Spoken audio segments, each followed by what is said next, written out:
You are Barren? How dare you lie to me? I reject you, Lyra. You are not worthy of me. Please don't. She is lying against me. I have no one, Kael. You are banished from the kingdom. Banished! I can't believe Kael will do this to me after everything we have been through together. Tell me, little wolf, what will you give me if I give you everything they denied you? I didn't lie to His Majesty. I'm not Barren. Then prove it. Lyra Vale stood alone at the great hall centre. Hundreds of wolves surrounded her, watching, waiting, judging.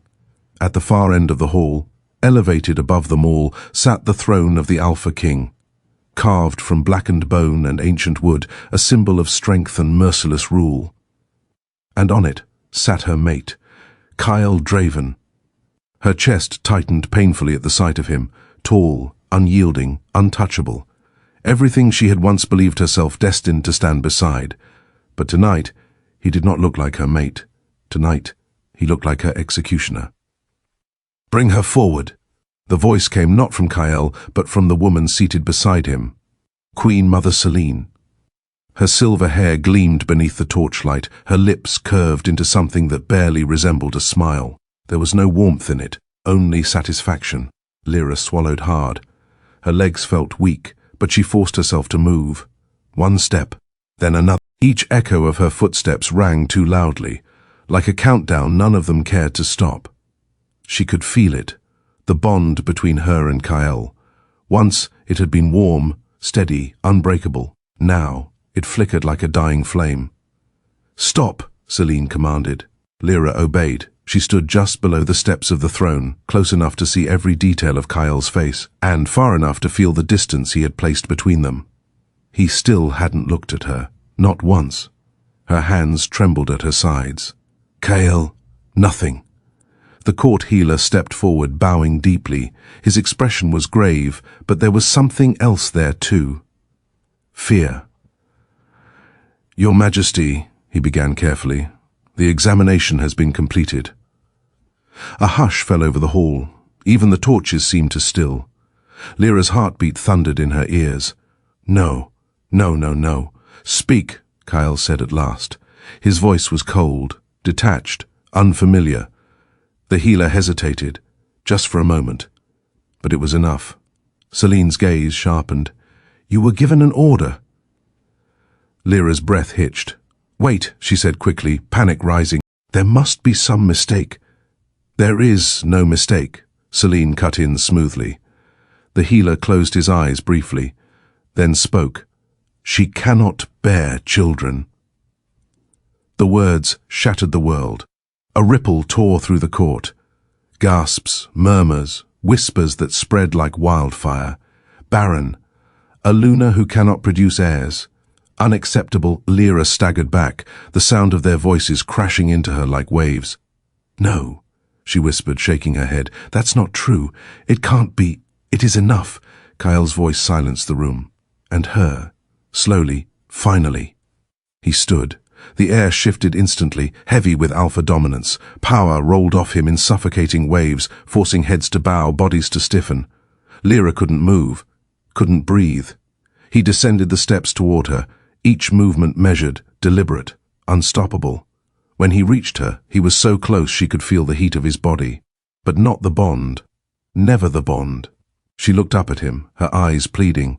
"Kael, you know me. You feel it. The bond. It's still there, I know it is. You can't believe this. I feel nothing." The lie struck harder than any blade. Her breath caught. "No. You're lying," she said, her voice trembling. "You have to be." "You are weak," he continued, as if she hadn't spoken at all. "And now, useless." The bond inside her flickered violently. Cracking, breaking, "Please." Tears blurred her vision. "Don't do this. I'm your mate. I'm meant to stand beside you. You were..." The finality in his tone was devastating. The world seemed to tilt beneath her feet. And then he spoke the words that destroyed her. "I, Alpha King Kael Draven, reject you, Lyra Vale, as my mate and Luna." Something inside her snapped. Pain exploded through her chest, raw and brutal, like her soul was being torn apart from the inside out. Lyra screamed. The sound ripped from her throat without restraint as she collapsed to the cold stone floor. It felt like dying, like being hollowed out and left empty. The bond, once warm and alive, shattered into nothing. Gasps echoed around the hall. But no one moved. No one helped her. Through the haze of agony, she saw him standing over her, unaffected, untouched, as if she had never mattered at all. "Kael," she choked, reaching weakly toward him. He stepped back. Out of reach. "Take her away," he said coldly. Her hand fell to the floor. "Dispose of her." The words echoed louder than her scream. Rough hands seized her arms, dragging her across the stone. Her body barely responded, limp from the pain, her vision swimming with darkness. This couldn't be real. This couldn't be how it ended. Not like this. Not for something that wasn't even true. "I'm not Barren," she whispered weakly, though no one listened. "I'm not." The massive doors of the great hall opened. Cold night air rushed in, and with it, the end of everything she had ever known. As she was dragged into the darkness, the last thing Lyra saw was the throne, and the king who had destroyed her. The night swallowed her whole. Lyra barely registered the moment the great doors slammed shut behind her. The sound echoed like a final verdict. Loud, absolute, irreversible. Exiled, discarded. Nothing. The guards dragged her down the stone steps of the palace, their grips bruising, unforgiving. Her feet stumbled against the ground, her body too weak to resist, her mind too shattered to understand how everything had unraveled so quickly. The bond was gone, truly gone. Where warmth had once lived, there was only a hollow ache, cold and endless. She couldn't feel him anymore. Kael, her mate, her king, her ruin. "Get up!" one of the guards snapped, yanking her forward when she faltered. I can't," she whispered, her voice barely audible even to herself. Not our problem. They didn't slow, didn't care. They dragged her beyond the towering walls of the Wolf Kingdom, past the last torchlit paths and into lands where no patrols ventured, where no wolf dared linger. The air changed first, colder, heavier, alive in a way that made her skin prickle. Lyra's hazy gaze lifted weakly. The forest loomed ahead, dark, ancient, and impossibly still. The forbidden forest.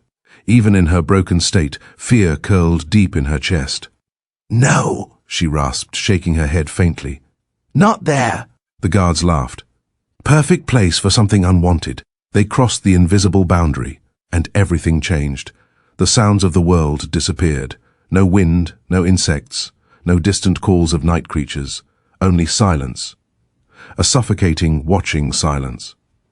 The trees were enormous, their twisted branches clawing toward the sky like reaching hands. Their bark shimmered faintly under the moonlight, etched with patterns that seemed to shift if she looked too long. Magic. Old magic. Not wolf. Not human. Fae. Lyra's breath came shallow and uneven. "Please," she begged weakly, "don't leave me here." One guard finally released her, letting her collapse hard onto the forest floor. The impact knocked the air from her lungs. "Be grateful," he muttered. "The things in here will make it quick. Or not," the other added with a smirk. A cruel shove sent her rolling onto her side. Pain flared through her body, but it barely registered over the emptiness inside her chest. "I'm not Barren," she whispered again, the words fragile, desperate. "I'm not—" But they were already turning away, already leaving. Their footsteps faded quickly, too quickly, as if even they feared lingering. And then, she was alone, truly alone. The silence pressed in. Lyra curled into herself, her body trembling violently. Tears slipped down her temples into the cold earth beneath her, her fingers clawing weakly at the dirt as if she could anchor herself to something, anything. This wasn't supposed to be her fate. She had done everything right. She had been loyal, faithful, strong, and still rejected. Her chest tightened painfully. "I didn't lie," she whispered to the empty forest. "I didn't." Her voice broke. The words dissolved into quiet sobs. Time passed. Or maybe it didn't. In the forest, it was impossible to tell. The darkness seemed to deepen, shifting around her, breathing with a rhythm that wasn't her own. Then, The wind stirred. Not gently, not naturally. It curled through the trees like a whisper, brushing against her skin with icy fingers. Lyra stiffened. Something was wrong. Something was watching. A faint crunch of leaves echoed nearby. Her breath caught. Slowly, painfully, she lifted her head. "Hello?" she called weakly. No answer, only silence. Then, a voice, low, smooth, amused, interesting. Lyra froze. It wasn't human. It wasn't wolf. It was something else entirely, something ancient, something dangerous. A figure stepped from the shadows between the trees. At first she thought she was hallucinating. No one could look like that. He was tall, too tall, his presence commanding in a way that made the air feel heavy. His features were impossibly sharp, beautiful, in a way that felt wrong, unnatural. His silver hair shimmered faintly in the dim light, and his eyes glowed, not brightly, but enough, like starlight trapped beneath ice. Fae. Terror gripped her. Lyra tried to push herself back, to crawl away, but her body refused to cooperate. "Please," she rasped, "just leave me alone."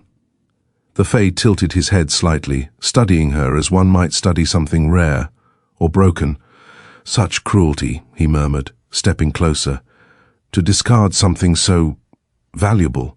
"I'm not valuable," she whispered, her voice shaking. "They made that clear." A faint smile curved his lips. "That is where they are wrong." He circled her slowly, his movements graceful, predatory. Lyra could feel his gaze tracing over her, not with lust, but with something far more unsettling. Recognition. "What are you?" she asked, her voice barely holding together. He stopped in front of her, crouched, close enough that she could feel the unnatural chill radiating from him. "Something your kind was wise enough to fear," he said softly. A cold finger slipped beneath her chin, lifting her face despite her weak resistance. She gasped at the contact. Magic. It pulsed through her skin, sharp and electric. His eyes locked onto hers, and for a moment, everything else disappeared. "You smell of a broken bond," he continued, his voice quieter now. "And yet," his gaze darkened slightly, "there is something else." Lyra's breath hitched. She swallowed. "I don't understand." "No," he murmured. "You don't." His hand hovered briefly over her abdomen, not touching, but close enough that she felt heat. No, not heat, power. Something inside her responded, a faint pulse, barely there, but real. The Fae's expression shifted, interest deepened into certainty. "Fascinating," he whispered. Lyra's heart pounded weakly. What is it?" His gaze snapped back to hers. "You," he said simply, "are not Barren." The word struck her like lightning. Her eyes widened. "How do you know that?" she demanded, a flicker of desperate hope breaking through her fear. He smiled, slow, knowing. "Because I can feel what sleeps within you." The air around them shifted. Magic thickened, curling like invisible smoke. Lyra shook her head weakly. "No, they tested me. They said—" "They are wolves," he interrupted smoothly. "They understand strength, blood, instinct." His smile sharpened. "But they know nothing of magic." Something inside her stirred again, stronger this time. Alive. "What does that mean?" she whispered. He leaned closer, close enough that she could see the faint glow beneath his skin like veins filled with starlight. "It means," he said softly, "your body does not reject life." A pause. "It rejects theirs." Her breath stopped. The world seemed to tilt. "What?" "You were never meant to carry a wolf heir," he continued, his voice like silk over steel. "Which makes you useless to them." His gaze darkened with something dangerous. "But invaluable to me." Lyra stared at him, her thoughts spiraling. This couldn't be real. This had to be some cruel trick. "Why are you telling me this?" she asked, her voice trembling. He straightened slowly, towering over her once more. "Because," he said, "I have been searching for something rare." His eyes gleamed, something powerful. Silence stretched between them, heavy, charged. Then he extended his hand toward her, an invitation or a trap. "Come with me," he said. Lyra stared at his hand, at the faint glow of magic dancing along his fingers, at the unknown future it promised. "I have nothing left," she whispered. His smile returned. Dark, certain. That, he said softly, is precisely why you have everything to gain. Lyra hesitated. Only for a moment. Then, slowly. She placed her hand in his. The moment their skin touched, magic surged violently through her body, stealing her breath, igniting something deep within her chest, something that had not died with the bond. Something new, something dangerous. The Fae's grip tightened slightly, and for the first time since her world had shattered, Lyra felt something other than pain. Power. The forest seemed to breathe around them, watching, waiting, as if it knew nothing would ever be the same again. The moment Lyra touched him, the world broke. Magic tore through her like a storm unleashed, violent and consuming. Her body arched as a sharp cry ripped from her throat, her fingers tightening instinctively around his. It wasn't pain. Not entirely. It was something deeper, something awakening. The forest around them seemed to shudder in response, the ancient trees bending slightly, as if bowing to something unseen. Or someone. The Fae did not let go. His grip was firm, unyielding, anchoring her as the surge of power coursed through her veins. Easy, he murmured, though there was no real gentleness in his tone. Only control. Don't fight it. I'm not... Lyra gasped, her knees buckling. The ground never met her. Dark vines rose from the forest floor, curling around her form like living shadows, holding her upright. They did not hurt, but they did not comfort either. They obeyed him. Everything here obeyed him. Lyra's breath came in shallow bursts as the energy inside her slowly began to settle, though it didn't fade. It remained. Burning. Alive. Changed. The Fae watched her closely, his glowing eyes filled with sharp calculation. Remarkable, he said softly. Lyra swallowed, her pulse racing. What did you do to me? A faint smirk touched his lips. I did nothing, he replied. I merely introduced you to what was already yours. Her hands trembled as she looked down at them. For a moment, just a moment, she swore she saw something flicker beneath her skin. Light, faint, but there. No, she whispered. This isn't possible. It is, he said simply. With a subtle flick of his fingers, the vines loosened, lowering her gently back onto her feet. This time she remained standing, barely, but standing. That power you feel, he continued, circling her once more, is not wolf. Lyra turned slowly, her gaze following him. Then what is it? She asked. He stopped behind her. Close, too close. She felt his presence before his voice reached her ear. Fae. Her breath hitched. That's impossible, she said quickly. I'm not Fae. I would know. You would know what you were told, he corrected smoothly. Not necessarily the truth. His hand hovered near her shoulder, never quite touching but close enough to send a shiver down her spine. There are many things your kind does not understand, he added. Your lineage among them. Lyra's mind reeled. Lineage? No, she shook her head. My parents were wolves. I was born in the kingdom. There's nothing special about me. You were rejected by an Alpha King, he interrupted quietly. That alone makes you far from ordinary. His words settled heavily between them. Lyra's chest tightened again, but this time the pain was different. Not empty, not broken. Something sharper, colder. Don't say it like that, she snapped weakly. Like it means something. Oh, it does, he said, amusement flickering in his voice. She turned to face him fully now. Why? She demanded. Why do you care what happened to me? For a moment. He said nothing. Then his expression shifted, not softer, never softer, but darker, more honest. Because, he said slowly, you are exactly what I need. A chill ran down her spine. And what is that? She asked. His gaze dropped briefly, just briefly, to her abdomen, then returned to her eyes. A vessel. The word hit her like a slap. Lyra recoiled. No. The single word was sharp, despite her weakness. I'm not some object you can just use, she said, her voice trembling but firm. I won't trade one cage for another. The air around them stilled. The forest seemed to lean in, watching. The Fae studied her for a long moment. Then he smiled, not mocking, not cruel, something approving. "Good," he said. Lyra blinked, caught off guard. "What? I was wondering if there was anything left of you worth keeping," he continued. "It seems there is." Her confusion deepened. "You're not making any sense." "No," he agreed. "Not yet." He stepped closer again, but this time slower, more deliberate. "As I said before," he continued, "Fae bargains are not simple things." Lyra's heart pounded. "You want something from me," she said carefully. "Yes, and you're offering, what, power, protection? Everything they denied you," he replied. His voice lowered slightly. "A place where you are not seen as weak," another step closer. "Where your worth is not measured by what you cannot give, but by what you are." Her breath caught. It was tempting. Too tempting. "And in return?" she asked, though she already feared the answer. His eyes darkened. "In return," he said, "you will give me heirs." Silence fell, heavy, unforgiving. Lyra stared at him, her thoughts spiraling. Heirs. The very thing she had been cast aside for. "You think I'd agree to that?" she asked, her voice barely above a whisper. "I think," he said calmly, "you already have."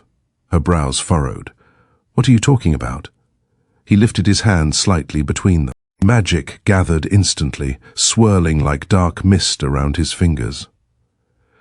"When you took my hand," he said softly, "you accepted the beginning of a bond." Lyra's blood ran cold. "No," she breathed. "No, you didn't say. I didn't need to." The mist thickened, glowing faintly now, familiar, terrifyingly familiar. Her chest tightened. "Not like this," she whispered. The memory of Kael's rejection flashed violently in her mind. The pain, the tearing, the emptiness. "I won't go through that again," she said, shaking her head. "I won't let anyone bind me just to break me." For the first time, something in his expression shifted, serious, sharp. "I do not break what is mine," he said quietly. The words weren't comforting, they were a promise. And a warning. Lyra swallowed hard. "What happens if I refuse?" she asked.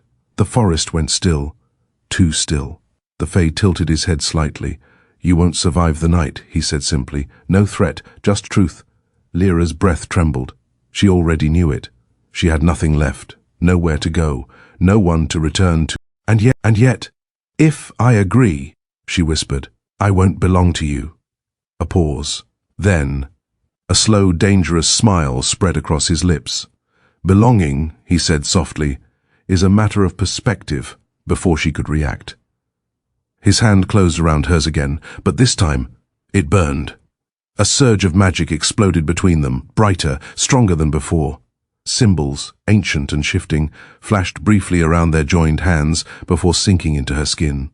Lyra gasped, her body going rigid as the power seared through her. "What? What did you do?" "The bargain is sealed," he said. Her heart stuttered. "What?" "You wanted terms," he continued calmly. "Now you have them." Her breathing turned frantic. "You didn't let me agree. You didn't refuse." The truth of it struck deep. The magic settled slowly, leaving behind something new. A thread, a connection, not like the mate bond, not warm, not gentle, but strong, unbreakable. Lyra looked down at her. A faint mark lingered there, dark and intricate, like thorns wrapped in a circle. Her stomach dropped. "This," she whispered, "this means I'm bound to you." "Yes, and I have to carry my heirs," he finished. Silence. Then, something unexpected happened. The crushing despair that had filled her since the rejection shifted, not gone, but changing, twisting into something sharper, stronger, purpose. Lyra lifted her gaze to meet his. "If I do this," she said slowly, "then I decide who I become." His eyes gleamed. "Of course. No one casts me aside again," she continued, her voice steadier now. "No one decides my worth." The faintest flicker of approval crossed his expression. "Then we understand each other." A breeze stirred through the forest once more, but this time it felt different, not watching, welcoming. The Fae stepped back, releasing her hand at last. "Come," he said. Lyra hesitated only for a second, then followed. As they walked deeper into the forest, the shadows seemed to part for them, revealing a path that hadn't existed before. Unknown, dangerous, irreversible. Behind her, the world she had known was already gone. Ahead, something far more powerful awaited, and far more terrifying. Because this time, Lyra was not walking toward her fate. She was stepping into it willingly. The forest did not open. It devoured. Lyra realized it the moment she crossed deeper beyond the place she had first met him. The path beneath her feet, if it could even be called a path, shifted with every step, roots curling and uncurling like living things beneath the soil. She glanced behind her once. The way back was gone, not hidden, gone.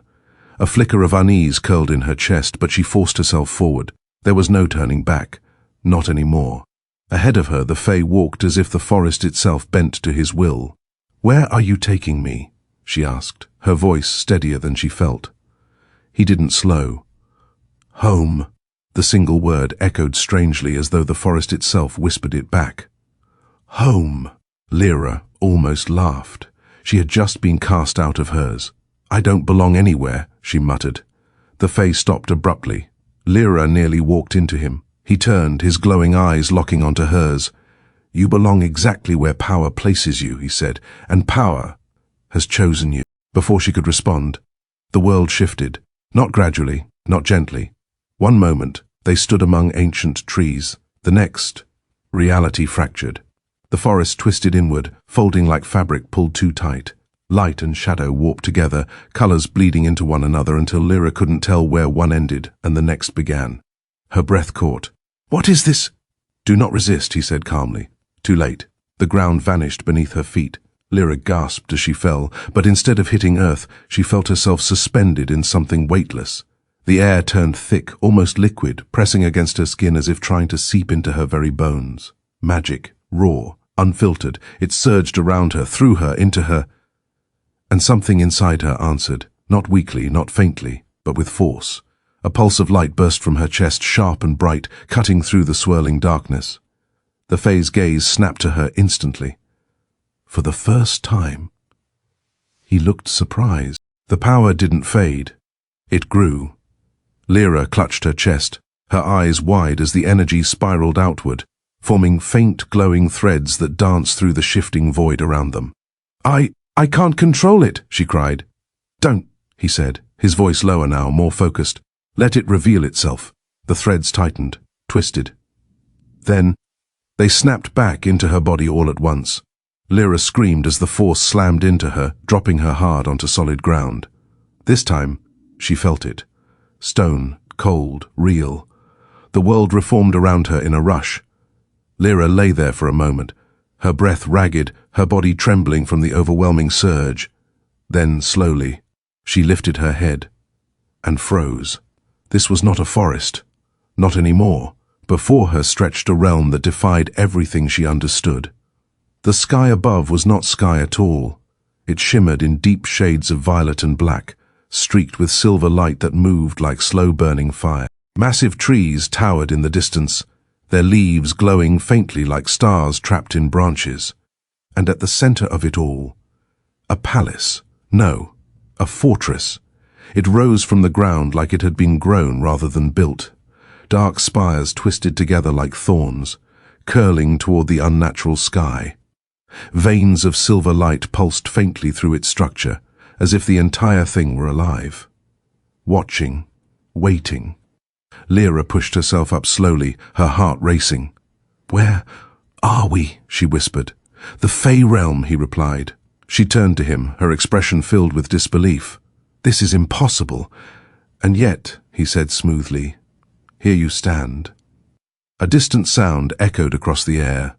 Whispers. Not from one voice, from many. Lyra's skin prickled. "They know you're here," she said quietly. A faint smile touched his lips. "They feel you." That didn't comfort her, at all. "Why?" she asked. "What am I to them?" He didn't answer immediately. Instead, he began walking toward the palace. "Come," he said. Lyra hesitated. Just for a second, then followed. The closer they got, the heavier the air became. The whispers grew louder, not words she could understand, but sounds that brushed against her mind like fingers tracing unfamiliar patterns. Magic, ancient, hungry. By the time they reached the base of the palace, Lyra's pulse was hammering. The gates, if they could be called that, were massive, formed of intertwining black vines that shifted slowly as though breathing. They opened the moment he approached. No guards, no resistance, only obedience. Lyra stepped inside, and immediately wished she hadn't. The interior was vast, dimly lit by floating orbs of pale light. The walls seemed to move if she stared too long, shadows slipping and twisting in ways that made her stomach turn. And then she saw them, Fae, dozens of them, lining the hall. Every single one turned to look at her. Their appearances varied, some breathtakingly beautiful, others unsettling in ways she couldn't quite define. But all of them shared one thing, power. It radiated from them like heat, and every bit of it was focused on her. A murmur rippled through the hall. She's the one. Impossible. A wolf? Not just a wolf. Lyra stiffened, instinctively stepping closer to the Fae beside her. They're staring, she muttered. They are judging, he corrected. That didn't help. At all. A figure stepped forward from the crowd, taller than the others, more refined. His silver eyes narrowed slightly as he studied her. You bring a mortal into the court? He said, his tone laced with disbelief. Lyra bristled. I'm not. She is not mortal, her companion interrupted calmly. The hall went silent. Every eye sharpened. The other Fae's gaze flicked back to her, more intense now. Then what is she? He asked. A pause, a deliberate one. Then, the Fae beside her finally spoke. My queen. The words dropped like a stone into still water. Shock rippled outward instantly. Lyra's heart stopped. What? She breathed, turning to him. But he wasn't looking at her. He was watching their reactions. The murmurs turned into chaos. A queen? He's claiming her. That's madness. No, look at her aura. Lyra's head spun. This isn't funny, she whispered sharply. What are you doing? Slowly, he turned to face her, and for the first time since she had met him, there was no amusement in his expression, only something dark, ancient, absolute. I am giving you exactly what you were denied, he said. Her breath hitched. Your place. The air shifted again. He stepped closer, close enough that the entire hall seemed to fade into the background. You were cast aside as worthless, he continued quietly. So I will make you untouchable. Her pulse pounded in her ears. You said you wanted to choose who you become. His hand lifted. And this time it did touch her, resting lightly over her lower abdomen. Magic flared instantly, stronger than before, deeper, possessive.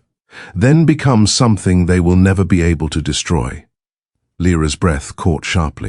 What are you turning me into? She whispered. His eyes gleamed. Something even I did not expect to find. The mark on her hand burned. The power inside her surged again. But this time it didn't feel wild. It felt aligned, as if something within her had finally found its place. The hall fell completely silent, every Fae watching, waiting, sensing it, sensing her. And then, one by one, they bowed. Not to him, to her. Lyra's heart slammed against her ribs. I don't understand, she whispered. You will, he said softly. A faint, dangerous smile curved his lips. In time, they bowed. Every single one of them. Fae, ancient, powerful, terrifying beings, lowered their heads to her. Lyra stood frozen at the center of the hall, her breath shallow, her pulse pounding so loudly it drowned out everything else. This wasn't real. It couldn't be. I didn't ask for this, she whispered. But no one rose. No one challenged it. The weight of their submission pressed against her like an invisible force, heavy and suffocating. Beside her, the Fae Prince watched in silence, not proud, not surprised, certain. Make them stop, Lyra said under her breath, her voice tight with panic. They will stop, he replied calmly, when you accept it. I don't want it, she snapped, her composure cracking. I don't even understand it. Understanding is not required, he said, Only power, that word again, power. It seemed to follow her now, cling to her like a shadow she couldn't escape. Slowly, hesitantly, the Fae began to rise, but their eyes never left her, and what she saw in them made her chest tighten. Not just curiosity, not just shock. Fear, and something darker. Resentment. She's unstable, one voice whispered from the side. She's dangerous, another murmured. She's wrong. Lyra flinched. The words hit deeper than she wanted to admit. The prince's gaze flicked briefly toward the crowd. Silence fell instantly. No one spoke again. But the tension remained, thick and coiled beneath the surface. "Come," he said, turning away from them, as if the entire court no longer mattered. Lyra hesitated, then followed. They walked deeper into the palace. The further they went, the stranger it became. The walls seemed to breathe, subtle, almost imperceptible shifts that made the structure feel alive. Silver veins of light pulsed beneath dark stone, like a heartbeat echoing through the entire fortress. Lyra wrapped her arms around herself. "Why did they bow?" she asked quietly. "You felt it," he replied without looking back. "Yes, but that doesn't explain anything. It explains everything." She frowned. "You're not making sense again." He stopped, turned, and this time, when he looked at her, there was no distance in it, no games. "Power recognizes power," he said, "and what you carry." His gaze dropped briefly, not just to her hand, but to her. All of her. They have never felt before. A chill ran through her. "I don't even know what I carry," she admitted. "No," he said softly. "But they do." Lyra swallowed. "That's not comforting. It isn't meant to be." Of course it wasn't. Nothing about this. She took a slow breath, steadying herself. "Then start explaining," she said. "If I'm supposed to stand in front of your entire court as some queen, I deserve to know what that actually means." For a moment, he simply studied her, as if deciding something. Then, very well, the air shifted subtly, not with magic this time. With gravity, with truth. "You are standing in the Court of Thorns," he said, "the oldest and most feared dominion of the Fae." Lyra's stomach tightened. "And you?" she asked. His gaze held hers, unblinking. "I am not simply a prince." A pause. Then, "I am its ruler." The words hit harder than anything else so far. Lyra stared at him. "You're the king? Among your kind, that would be the closest equivalent." Her mind reeled. She had made a bargain with a king, a Fae king, a very dangerous Fae king. "You didn't think that was important to mention?" she demanded. His lips curved faintly. "You did not ask." "That's not how that works. It is here." Lyra let out a sharp breath, running a hand through her hair. "This is insane," she muttered. "I was just—" She stopped, her voice caught. Just what? A rejected mate? A discarded Luna? A mistake? The words wouldn't come anymore, because they didn't fit, not here, not now. "You were small," he said quietly. Her head snapped up. "I was not—" "You were made to feel small," he corrected smoothly. "There is a difference." Silence stretched between them, heavy, uncomfortable.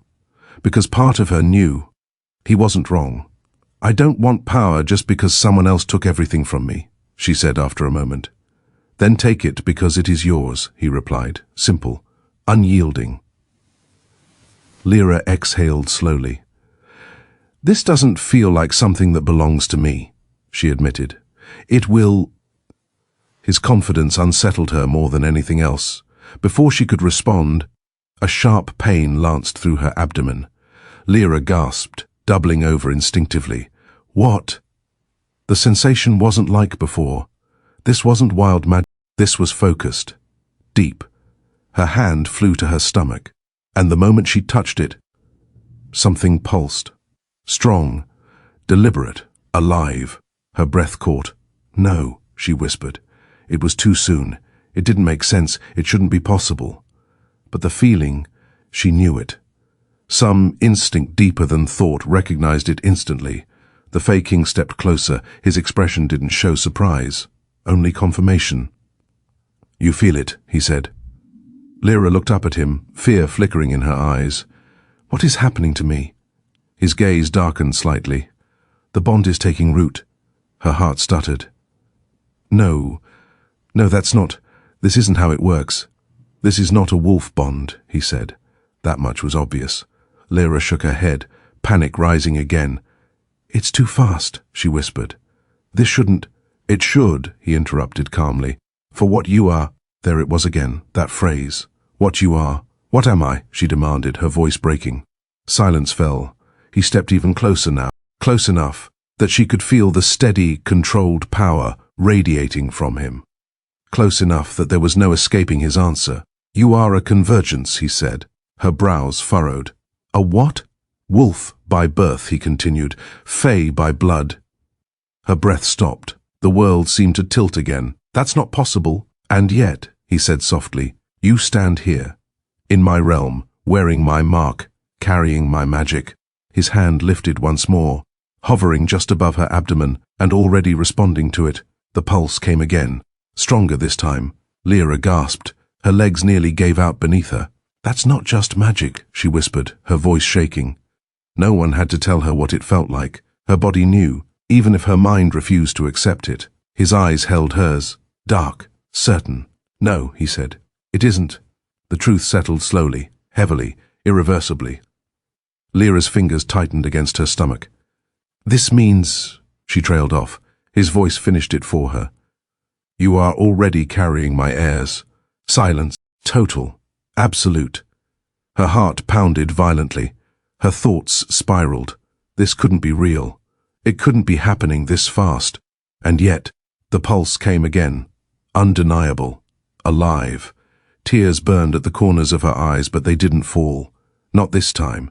Because beneath the fear, beneath the shock, something else stirred. Something dark, something powerful, something that remembered the moment she had been cast aside. You said I was useless, she whispered, though Kael was nowhere near.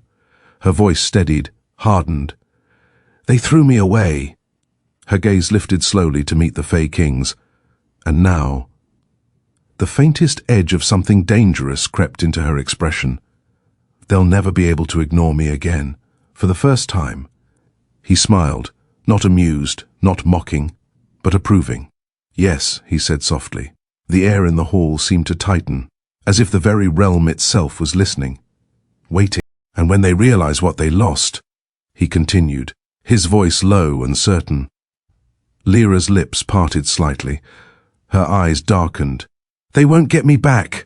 The words echoed like a vow, and somewhere, far beyond the Fae realm, a bond long broken stirred faintly, as if someone, had just begun to regret everything. Far from the court of thorns, beyond the veil of magic, across the borders of fear and pride, the wolf kingdom began to unravel. The great hall was not as it had been. It still stood tall, still commanded silence, still carried the scent of iron and cedar.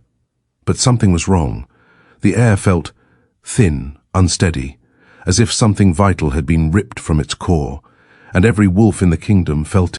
Alpha King Kael Draven sat on his throne, rigid, silent, unmoving. The court had gathered again, but this time there was no spectacle, no whispers of anticipation, only unease. Kael's jaw tightened. Something had been clawing at him for hours, a faint, persistent sensation, like an itch beneath his skin he couldn't reach. It made no sense. The bond was gone. He had severed it himself, completely, cleanly. So why? His hand clenched against the arm of his throne. Your Majesty? The voice pulled him back. General Rykor stepped forward, broad-shouldered, battle-scarred, and loyal to the core. His golden eyes flickered with concern. You've called this meeting twice now and said nothing, Rykor continued carefully. Kael exhaled slowly. I feel something, he said. The hall shifted. Murmurs rippled faintly. Queen Mother Selene, seated beside him, did not react outwardly, but her fingers tightened ever so slightly against her armrest. That is impossible, she said smoothly. The bond was broken.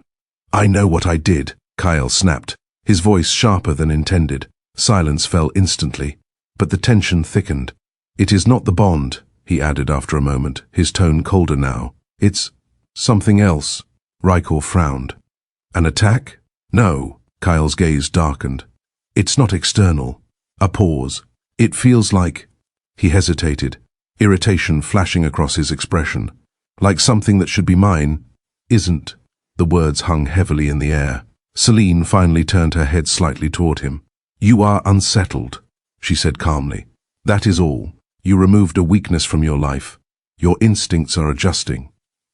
Kael didn't respond immediately, because for the first time, he wasn't entirely convinced. Meanwhile, at the edge of the kingdom, something far worse stirred. The forest line, once a clear boundary no wolf dared cross, had begun to change.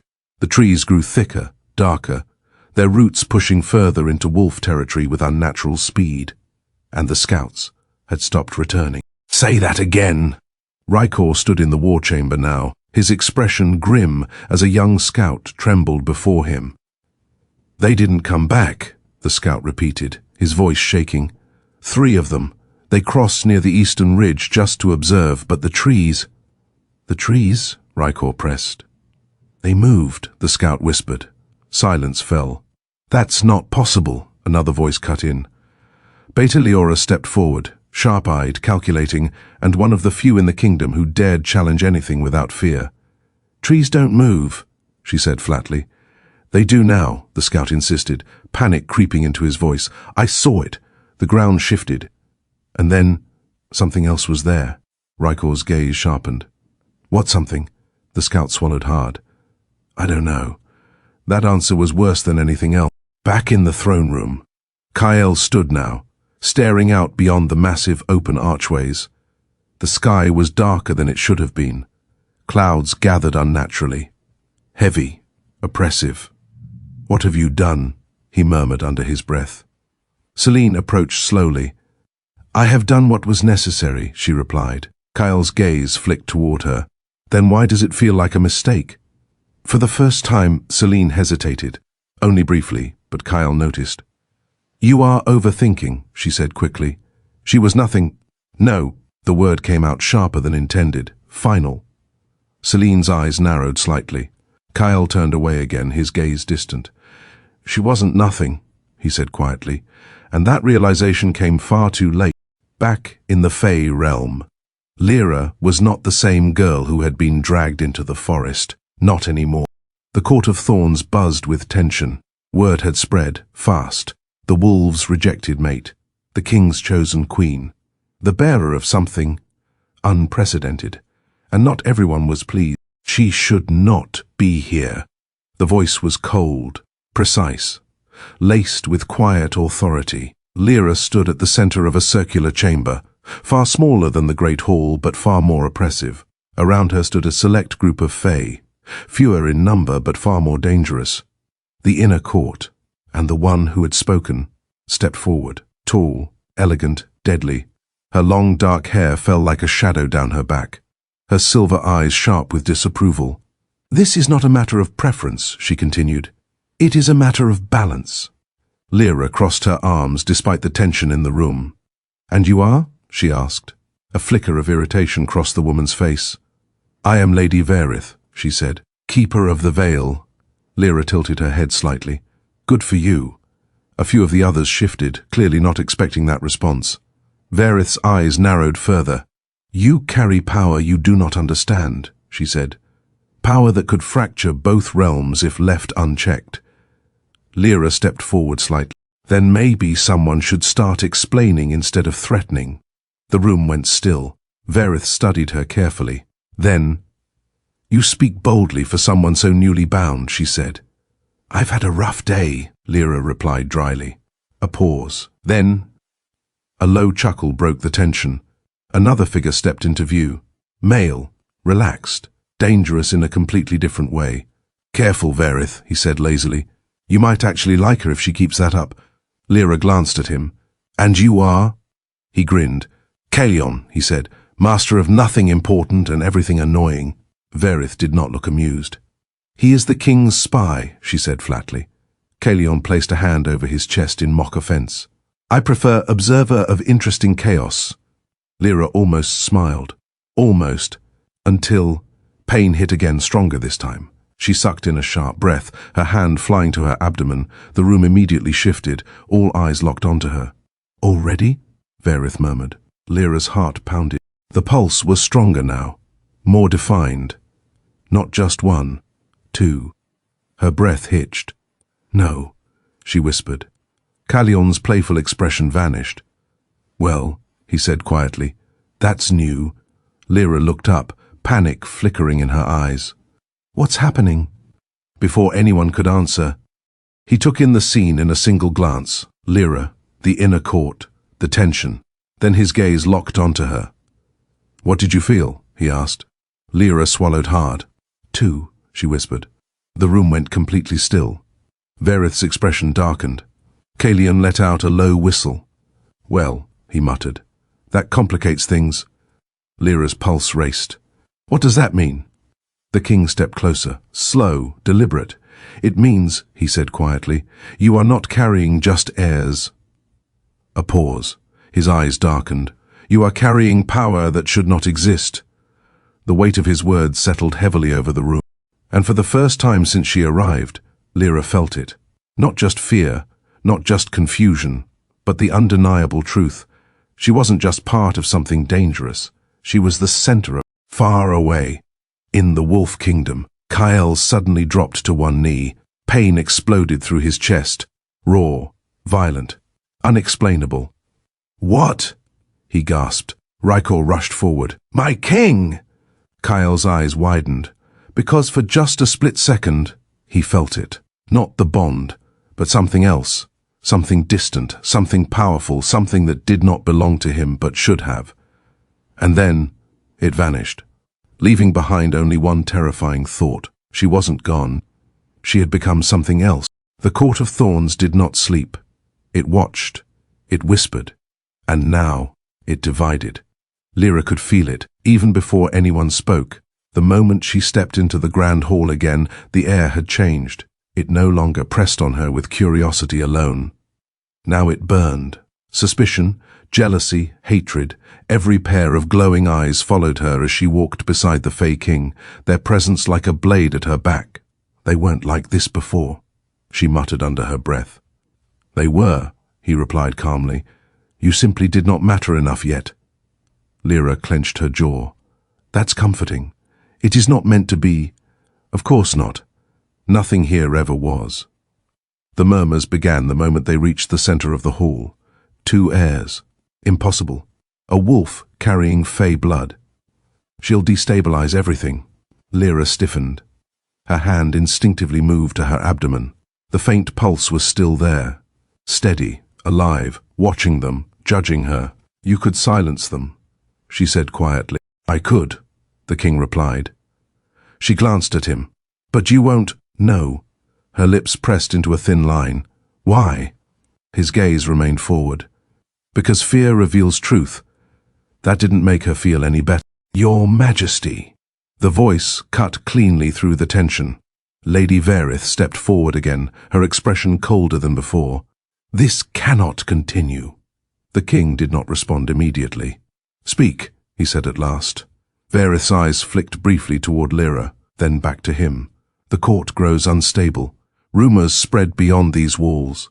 Other Fae courts are already sensing the disturbance. A ripple moved through the room. Lyra frowned slightly. Other courts? She whispered. Before the king could answer, Kalion appeared beside her, as if summoned by curiosity alone. Oh yes, he said lightly. Thorns is not the only nightmare in existence. Lyra shot him a look. Good to know. There are rival courts, he continued, ignoring her tone. And they are far less tolerant of surprises. Varith's gaze sharpened. This is no longer internal, she said. If they learn what she carries. They will learn, the king interrupted. Silence fell. Varith's expression darkened. Then you are inviting war? No, he said calmly.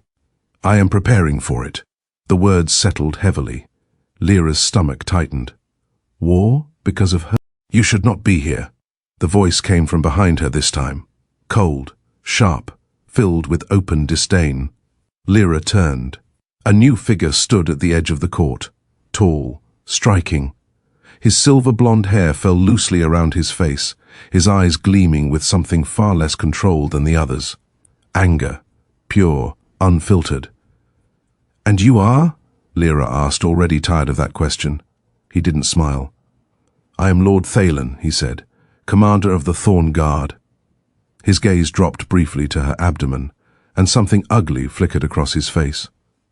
You carry something that does not belong here. Lyra's spine straightened. Funny, she said coolly. I was told the same thing before I got here. A few Fae shifted uncomfortably. Thalen's jaw tightened. This is not a game, he snapped. You are a liability.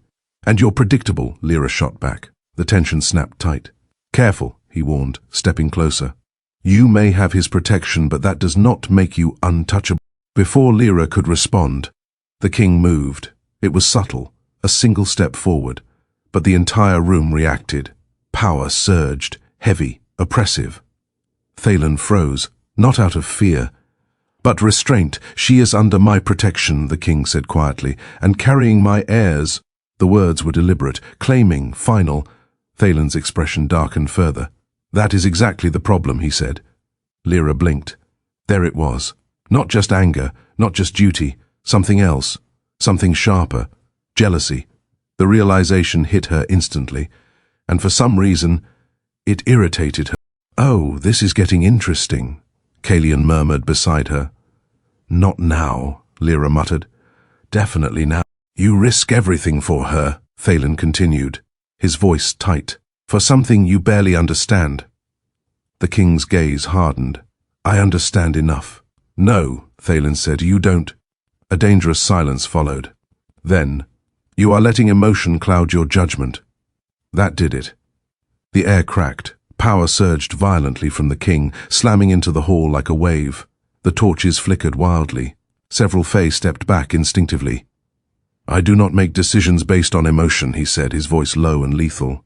Thalen didn't move, but his next words were quieter, sharper. You already have. The implication hung in the air, heavy, unspoken. Lyra felt it immediately, and suddenly, every eye in the room shifted to her. Not as a threat, not as a mystery, but as something else, a weakness. Her stomach twisted. This is ridiculous, she said suddenly, stepping forward. All attention snapped to her. You're all arguing like I'm not even here, she continued. Like I'm some object you can pass around or blame for everything wrong in your world. Her voice steadied. Stronger. I didn't ask for this, she said. Not from him. Not from any of you. A pause. Then, but I'm not leaving. The words surprised even her. But once they were out, they felt right, solid, real. Thalen scoffed. You think this is your choice? Lyra met his gaze. Yes, she said simply. Something flickered in his expression. Not agreement, but not dismissal either. Then, pain hit again. Sharp, sudden. Lyra gasped, doubling over slightly. This time, the pulse wasn't steady. It clashed. Two forces, opposing. Her breath hitched. It's happening again, she whispered. The king was beside her instantly. What do you feel? Lyra shook her head, her voice strained. They're not the same, she said. They feel... She sucked in a breath. Different. The room went still. Varith's expression turned grim. That is not normal, she said. Kael let out a quiet breath. No, he agreed. It's not. The king's jaw tightened. Explain, Varith hesitated. For the first time, she looked uncertain. If what she's describing is true, she said slowly, then the heirs are not just powerful. A pause. They are divided. Lyra's heart pounded. What does that mean? Varith's gaze locked onto hers. It means, she said quietly, they may not exist in harmony. Silence crashed over the hall. Far away, in the Wolf Kingdom, the consequences had already begun. They're dead. Rykor's voice was grim. Kael stood at the edge of the forest now, his expression unreadable. The scouts, Rykor continued. We found what was left. Kael didn't look at him. What did you see? He asked. Rykor hesitated. Then, nothing natural. That was enough. Kael's gaze darkened. The forest loomed before him, alive, watching, waiting. And for the first time, he felt it clearly. Not the bond, but something deeper, a pull, faint, but undeniable. She's in there, he said. Rykor stiffened. That's impossible. No, Kael interrupted. His voice was certain now, cold, focused. She's not dead. A pause. Then, she's changed. The wind shifted through the trees, carrying something unfamiliar, something dangerous. Kael's eyes narrowed. Prepare the warriors, he said. Rykor's expression hardened. For what? Kael stepped forward, toward the forbidden forest. For war.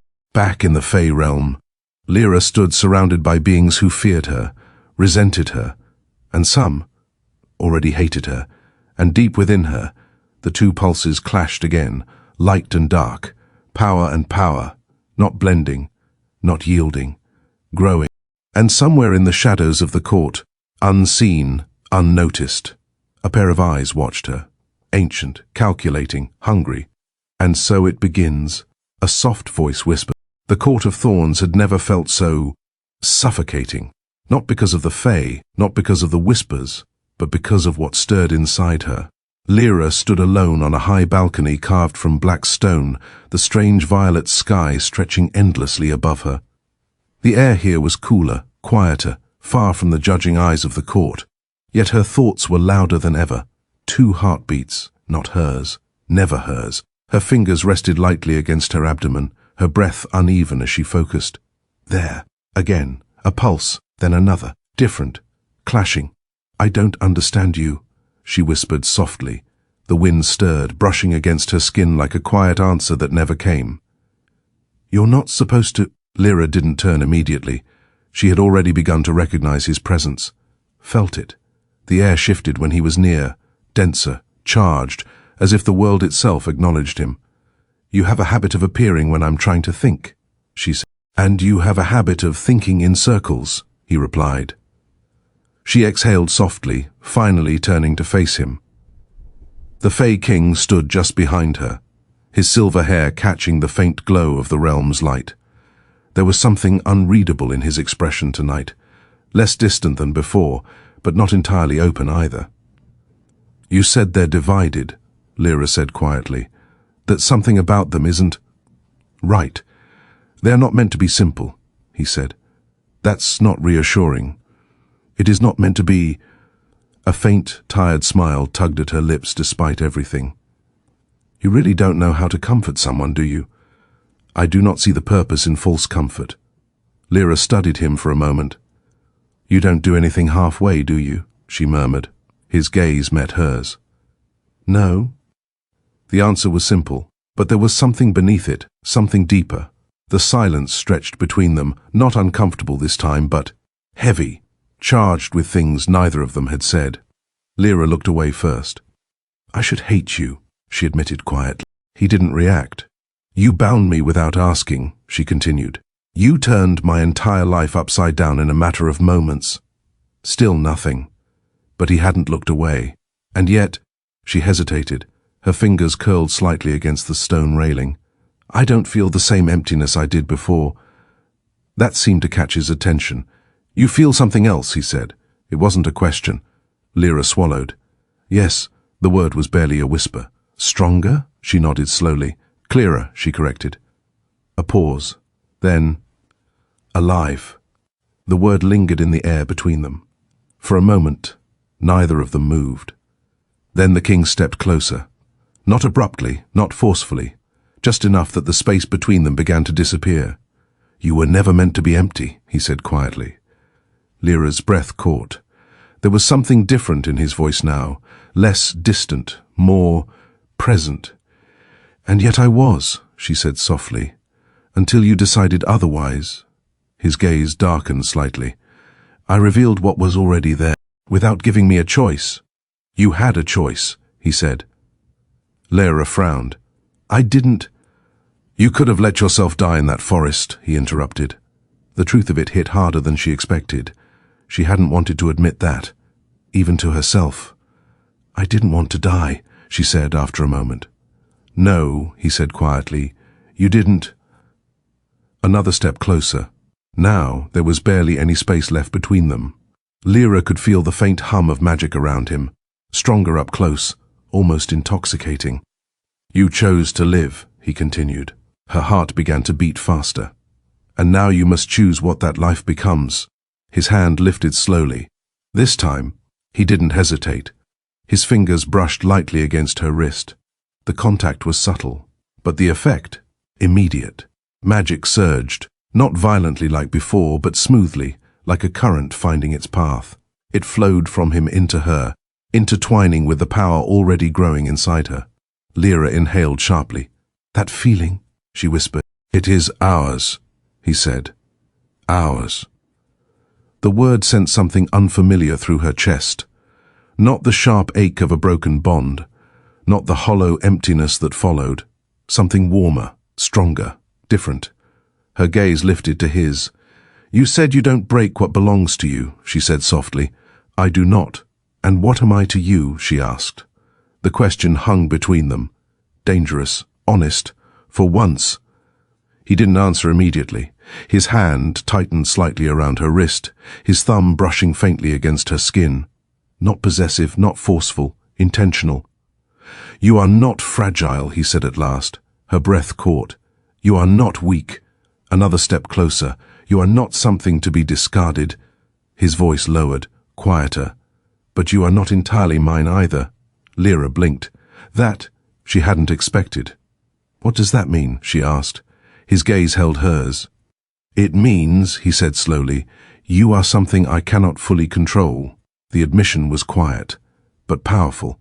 Lyra's pulse quickened. "And that doesn't bother you?" she asked. A faint, dangerous smile touched his lips. "It interests me." Of course it did. And yet, for some reason, that answer didn't scare her, not the way it should have. The wind shifted around them again, carrying the faint scent of something unfamiliar, sharp, electric, alive. Lyra's free hand moved instinctively to her abdomen. The pulses responded instantly, stronger, brighter. The king's gaze dropped briefly. "They react to you," she said. "They react to us," he corrected. Her heart skipped. "They feel what you feel," he continued. "And what I give them," Lyra swallowed. "That's a lot of influence. It is," a pause. "And yet you are still yourself." She looked back at him. "You're not trying to take that away?" "No." The answer was immediate, certain. Lyra searched his expression, for deception, for control, for anything that felt like a cage, but there was none, only intention, only purpose, and something else. Something she couldn't quite name. "You're dangerous," she said quietly. "I am, and I should be afraid of you." "Yes." She held his gaze. "I'm not." The words were soft, but real. Something shifted in his expression then, subtle, but undeniable. His hand moved from her wrist, slowly, deliberately, until it rested just above her hand against her abdomen. Not pressing, not claiming, just there. A shared point, a connection.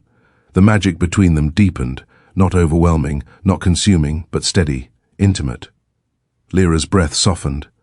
The tension in her shoulders eased for the first time since she had entered this realm. "You're changing me," she whispered. His voice was just as quiet. "No." A pause. "You are becoming—" The words settled deep, far deeper than anything else he had said. Lyra closed her eyes briefly, and for the first time since everything had fallen apart, she didn't feel lost. She didn't feel broken. She didn't feel discarded. She felt seen. When she opened her eyes again, he was still there, still watching, not as something weak, not as something temporary, but as something real. And for the first time, she didn't look away. Far beyond the Fae realm, the forest trembled, wolves gathered, war approached. But here, on a quiet balcony beneath an unnatural sky, something else had begun. Not war, not destruction, but a connection neither of them had expected, and neither fully understood. The Court of Thorns was never quiet. Even in its silence it whispered. Magic humming through stone, shadows shifting like breath beneath the walls. But tonight, Lyra had found a place untouched by it, or at least, quieter. It was a garden, if it could be called that, hidden deep within the palace, beyond corridors that seemed to rearrange themselves unless one walked with purpose. The space opened into a hollow beneath towering silver-barked trees, their leaves glowing faintly like falling starlight. Dark water pooled at the center, perfectly still, like a mirror untouched by time. Lyra knelt beside it. Her reflection stared back at her. But it wasn't the same girl. Her features were sharper now, her eyes brighter, faintly glowing in a way that unsettled her if she looked too long. There was something beneath her skin, something alive, something that didn't belong to the girl who had once stood trembling in a wolf court. "You're changing," she whispered to her reflection. The reflection didn't answer, but the water rippled, even though nothing had touched it. Lyra stilled. "You found it." She didn't turn. Not immediately. She didn't need to. "I was hoping you wouldn't," she said softly. Footsteps approached behind her, unhurried, certain. "You chose a place that does not like to remain hidden," he replied. Lyra exhaled faintly. "Story of my life." A pause. Then, "Do you always follow me?" she asked. "Only when you go somewhere you should not." That made her glance over her shoulder. "And this is one of those places?" He stood at the edge of the clearing, watching her, always watching her. "Yes," he said. Lyra tilted her head slightly. "Then why didn't you stop me?" A faint shift in his expression. "Because I wanted to see what you would do," she huffed softly. "You could have just asked. That would have defeated the purpose. Of course it would have." Lyra turned back to the water. For a moment, neither of them spoke. The silence wasn't tense, not like before. It stretched slowly, like something learning how to exist between them. "You come here often?" she asked eventually. "No." That surprised her.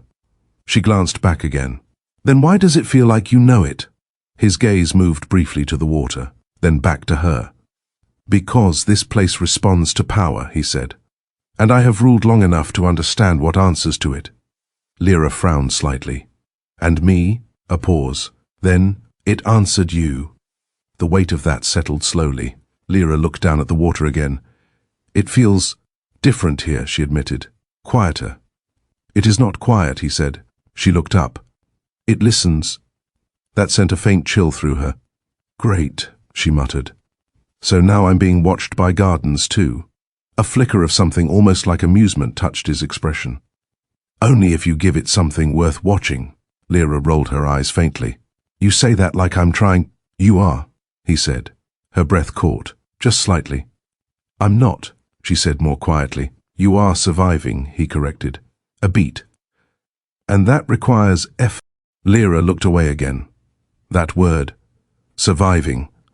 It shouldn't have felt as heavy as it did.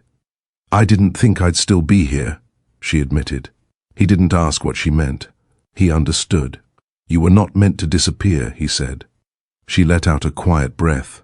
"That's not what my world decided." "No," he said. "It is what they failed to see." Lyra's fingers brushed lightly over the surface of the water. This time, it responded instantly. Ripples spread outward, faint silver light trailing behind them. She froze. "I didn't—" "I know," he said. She looked up at him. His gaze had sharpened slightly, not alarmed, but attentive. "Try again," he said. Lyra hesitated. Then slowly, she touched the water once more. The reaction was stronger this time.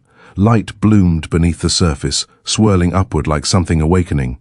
Her breath hitched. "It's reacting to me." "Yes." His voice was quieter now, closer.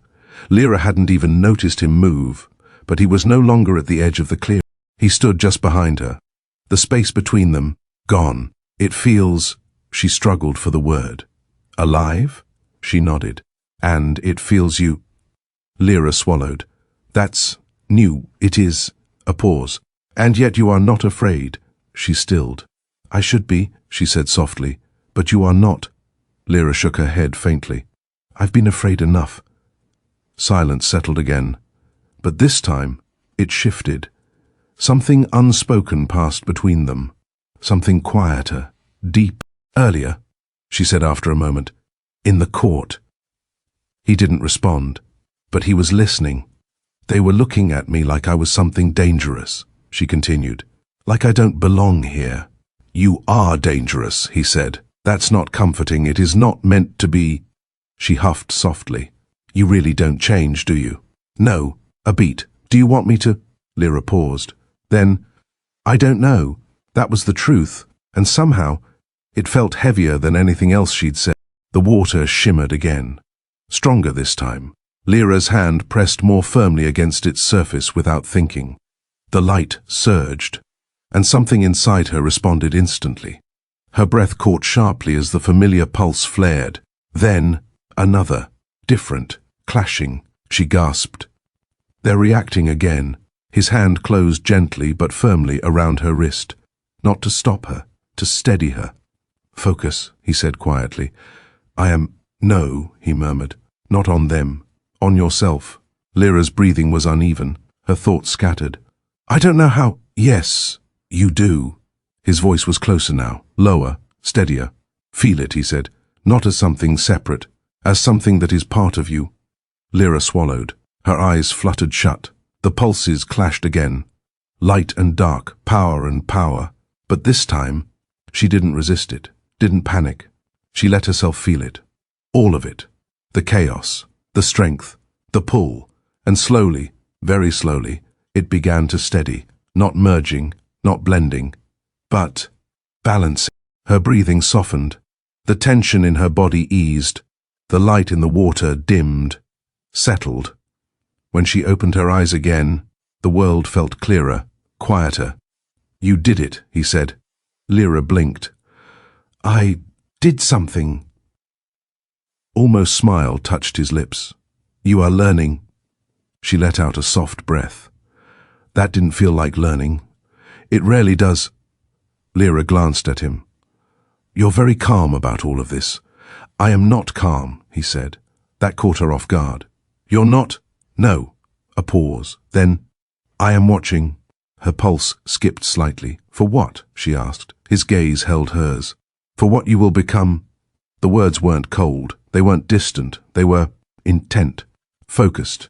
And something about that made her chest tighten in a way she didn't fully understand. They stood there for a long moment. Too close, too aware. The air between them felt different now. Not tense, not sharp, but something slower, building, unspoken. Lyra should have stepped back. She knew that, but she didn't. Why me? She asked softly. The question slipped out before she could stop it. It wasn't about power, or fate, or magic. It was something else, something quieter. His expression didn't change, but his voice did, softer. Because you did not break. Her breath caught. They tried, he continued. They took everything from you, your place, your bond, your worth. A step closer. And you still chose to stand. Lyra's chest tightened. That doesn't feel like strength, she whispered. It is. The certainty in his voice left no room for doubt. And for the first time, she didn't argue. The water stilled completely. The garden fell quiet again. But something had shifted. Not dramatically, not all at once, just enough to feel it, enough to know. This wasn't just a bond of power anymore, and that realization was far more dangerous than anything else, far beyond the Fae realm. The forest trembled. Kael stepped closer to its edge, closer than any wolf had dared in centuries, and this time, something inside the forest answered. Back in the garden. Lyra finally stepped back. Just a little, just enough to breathe, but not enough to forget how close he had been, or how it had felt. The peace didn't last. It never did. Lyra felt it before she saw it. A shift, subtle, wrong. The garden had gone too still. Not the quiet, watchful stillness she had begun to recognize. This was something else, something waiting. Her steps slowed as she moved along the silver-lit path, her senses sharper now than they had ever been in her old life. You're not alone, she murmured under her breath. The air answered with silence, but her instincts, they screamed. Careful, little wolf. The voice slid through the shadows like a blade, smooth, cold, poisoned. Lyra didn't turn immediately. She exhaled slowly instead. I was wondering when one of you would try something, she said. A soft laugh echoed behind her. Oh, we've all been wondering, the voice replied. The question was simply who would act first. Lyra turned, and there she was. Not Lady Verith, not someone bound by rules or court politics. This one radiated something far more dangerous, beautiful, deadly, unhinged. I don't think we've met, Lyra said, her voice steady despite the tension coiling in her chest. The woman smiled, too wide, too sharp. "Lady Serelith," she said, "and you are a problem." Lyra tilted her head slightly. "Funny, I've been called worse." "I'm sure you have," Serelith said softly, stepping closer, "but none of it quite captures what you are." Her gaze dropped to Lyra's abdomen, and the air changed instantly. Heavy, hungry. "You shouldn't exist," Serelith whispered. Lyra's hand instinctively moved protectively over her stomach. "Yeah," she said quietly. "That seems to be a popular opinion." Serelith's smile didn't reach her eyes. "You carry power that does not belong to you," she said. "Power that could unravel everything, or change it," Lyra shot back. Serelith's expression snapped. "There is nothing wrong with how things are." Lyra let out a small, humorless breath. Spoken like someone who's never been cast aside. That hit, harder than Lyra expected. Serelith's eyes darkened instantly. "You think you understand loss?" she hissed. The magic around her flared, sharp, violent. "I have watched centuries pass while lesser beings were chosen over me," she continued, her voice trembling with something dangerously close to rage. "I have stood beside power, served it, only to be overlooked." Lyra stilled. Ah, there it was. Jealousy. Not just of Lyra, of what she represented. "What you have," Serelith said, her voice dropping to something quieter, more dangerous, "should have been mine." Lyra's chest tightened. "You don't want this," she said. "I want what it means," Serelith snapped. Power surged. The ground beneath them cracked faintly as something ancient responded to her anger. "And you," her voice sharpened, "are unworthy of it." Lyra didn't move, didn't step back, even as the danger became undeniable.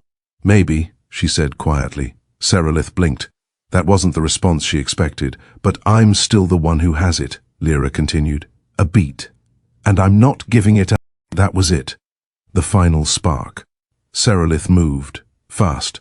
Too fast. Magic lashed outward like a living thing, twisting into something dark and lethal aimed straight for Lyra's chest. Lyra barely had time to react. The world slowed. The pulses inside her flared violently, light and dark colliding, her breath hitched, and then impact, but not on her. A force slammed between them, sharp, absolute, unyielding. Serelith's attack shattered mid-air like glass hitting steel. The backlash exploded outward, sending a shockwave through the garden. Lyra staggered back. But she didn't fall, because he was there.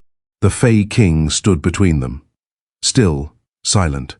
But the air around him, it had changed.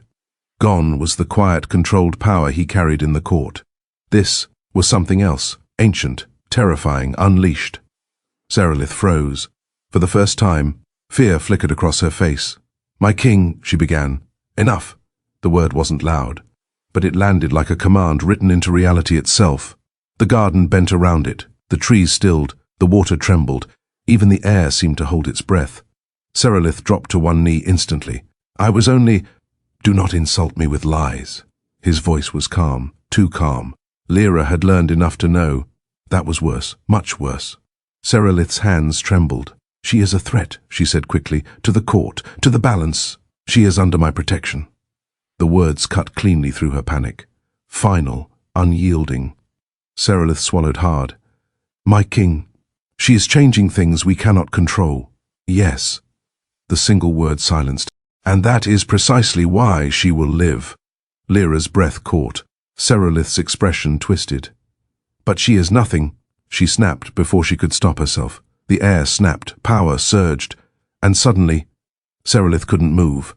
Her body locked in place, magic binding her where she knelt. The king stepped forward, slow, deliberate, every movement measured, every step heavy with consequence. "Nothing?" he repeated quietly. Serelith's eyes widened. "I didn't mean, you acted without permission." Another step. "You raised your power against what is mine." Another. "You attempted to kill what carries my heirs." The last word lingered. Dark, dangerous, final. Serelith's breathing became uneven. "My king, I—" "Touch her!" His voice dropped. Low, lethal, and you die. Silence crashed down. Absolute, unforgiving. Lyra felt it in her bones. That wasn't a threat. It was a law. Serelith felt it too. Her fear was no longer hidden. It consumed her. I was protecting the court, she whispered desperately. You were acting on jealousy. The truth landed like a blade. Serelith flinched. You have overstepped for the last time. The garden darkened. Shadows curled unnaturally at the edges of the clearing. Something ancient stirred beneath the surface of the realm itself, waiting, listening, hungry. Lyra's pulse quickened. What are you doing? She asked quietly. The king didn't look at her. Ending a problem. Serelith's head snapped up. No, please, she gasped. The shadows moved, rising, coiling, answering him. Lyra stepped forward instinctively. Wait, that made him pause, just slightly. Serelith froze, everyone did. Lyra swallowed. You don't have to kill her, she said. The words felt fragile in a place like this, but she meant them. The king turned his head slowly. His gaze found hers, dark, unreadable. She tried to kill you. I know. A pause. And she failed. The shadows hesitated. Just slightly. Lyra held his gaze. I'm still here, she said softly. Something shifted, barely noticeable, but the tension in the air wavered. The king studied her for a long moment. Then, slowly, the shadows receded. Serelith collapsed forward, gasping, alive, but shaken to her core. This is your only reprieve, he said coldly. You will not receive another. Serelith didn't argue, didn't protest. She knew she had come closer to death than most ever did. Silence returned to the garden.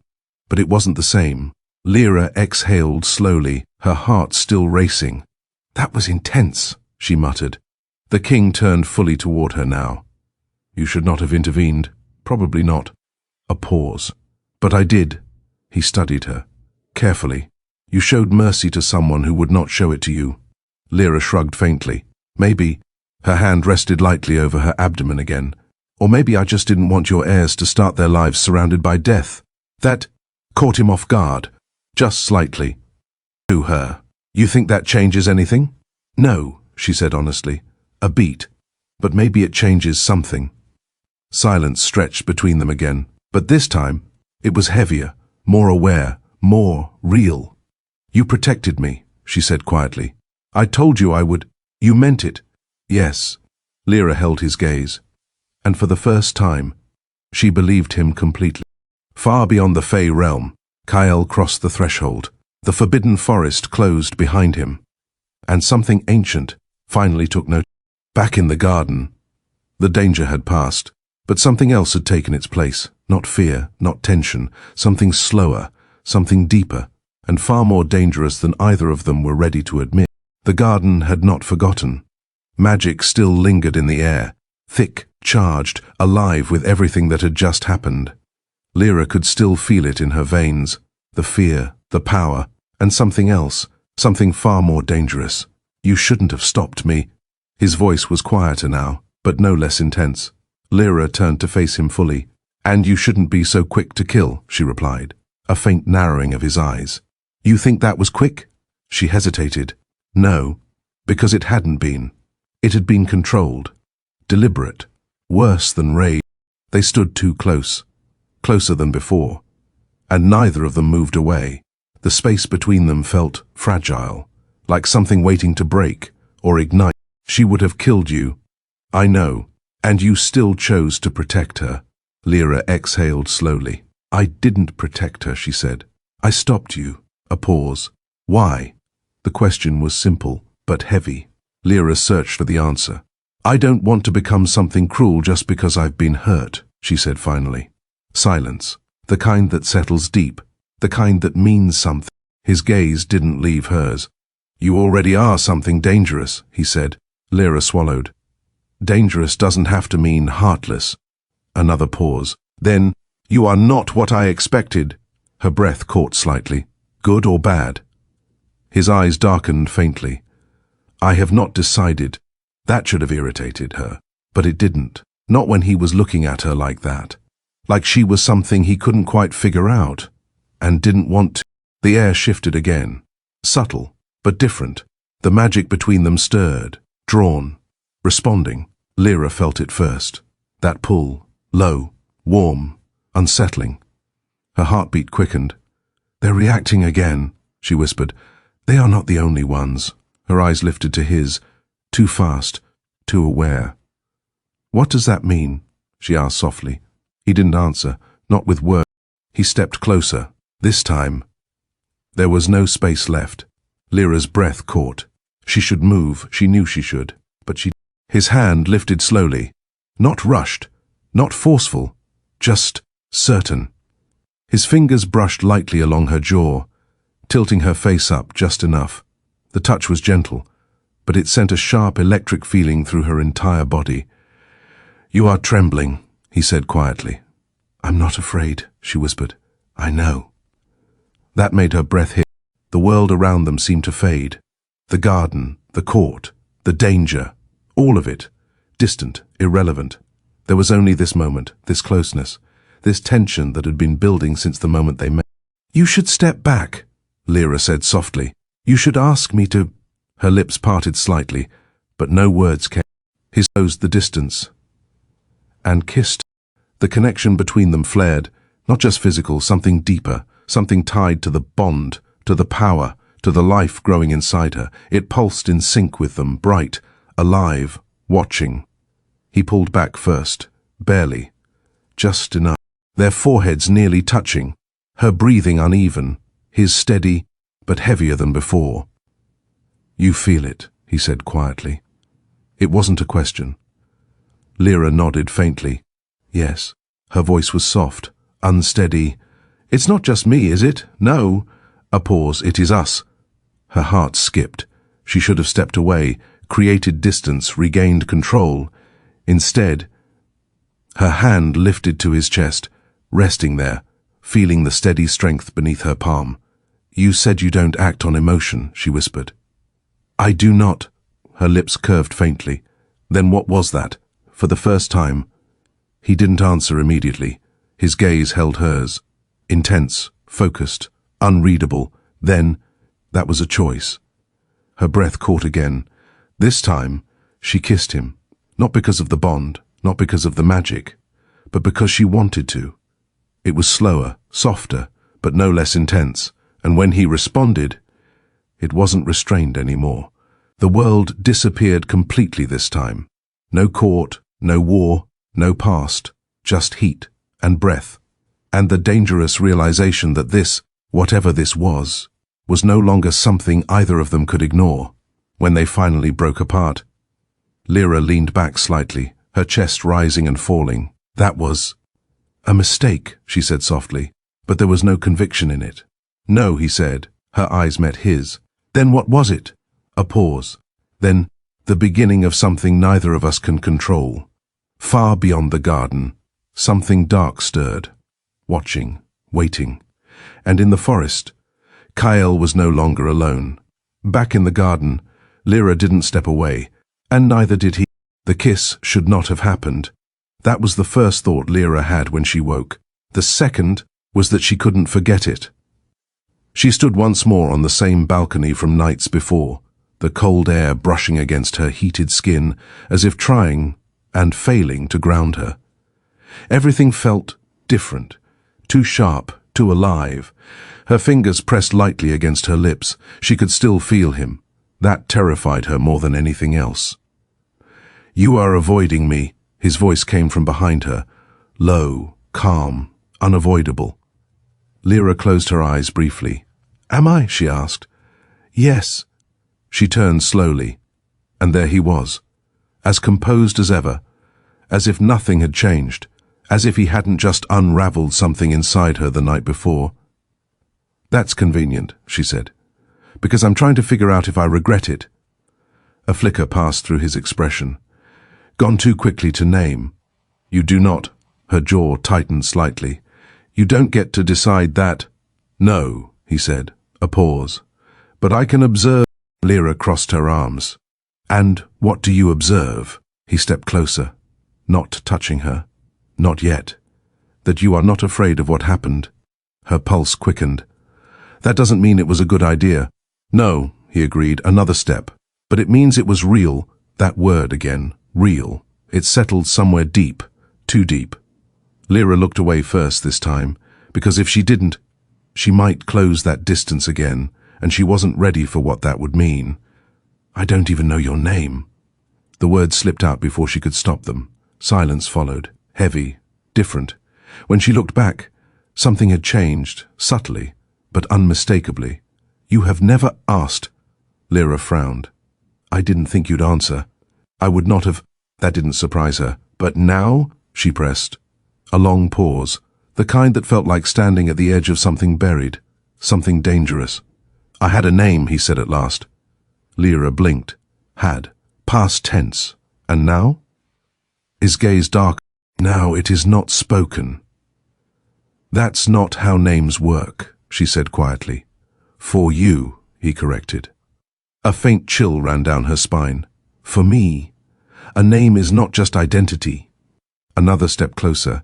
"It is power." Lyra studied him. "You're afraid of it?" she asked softly.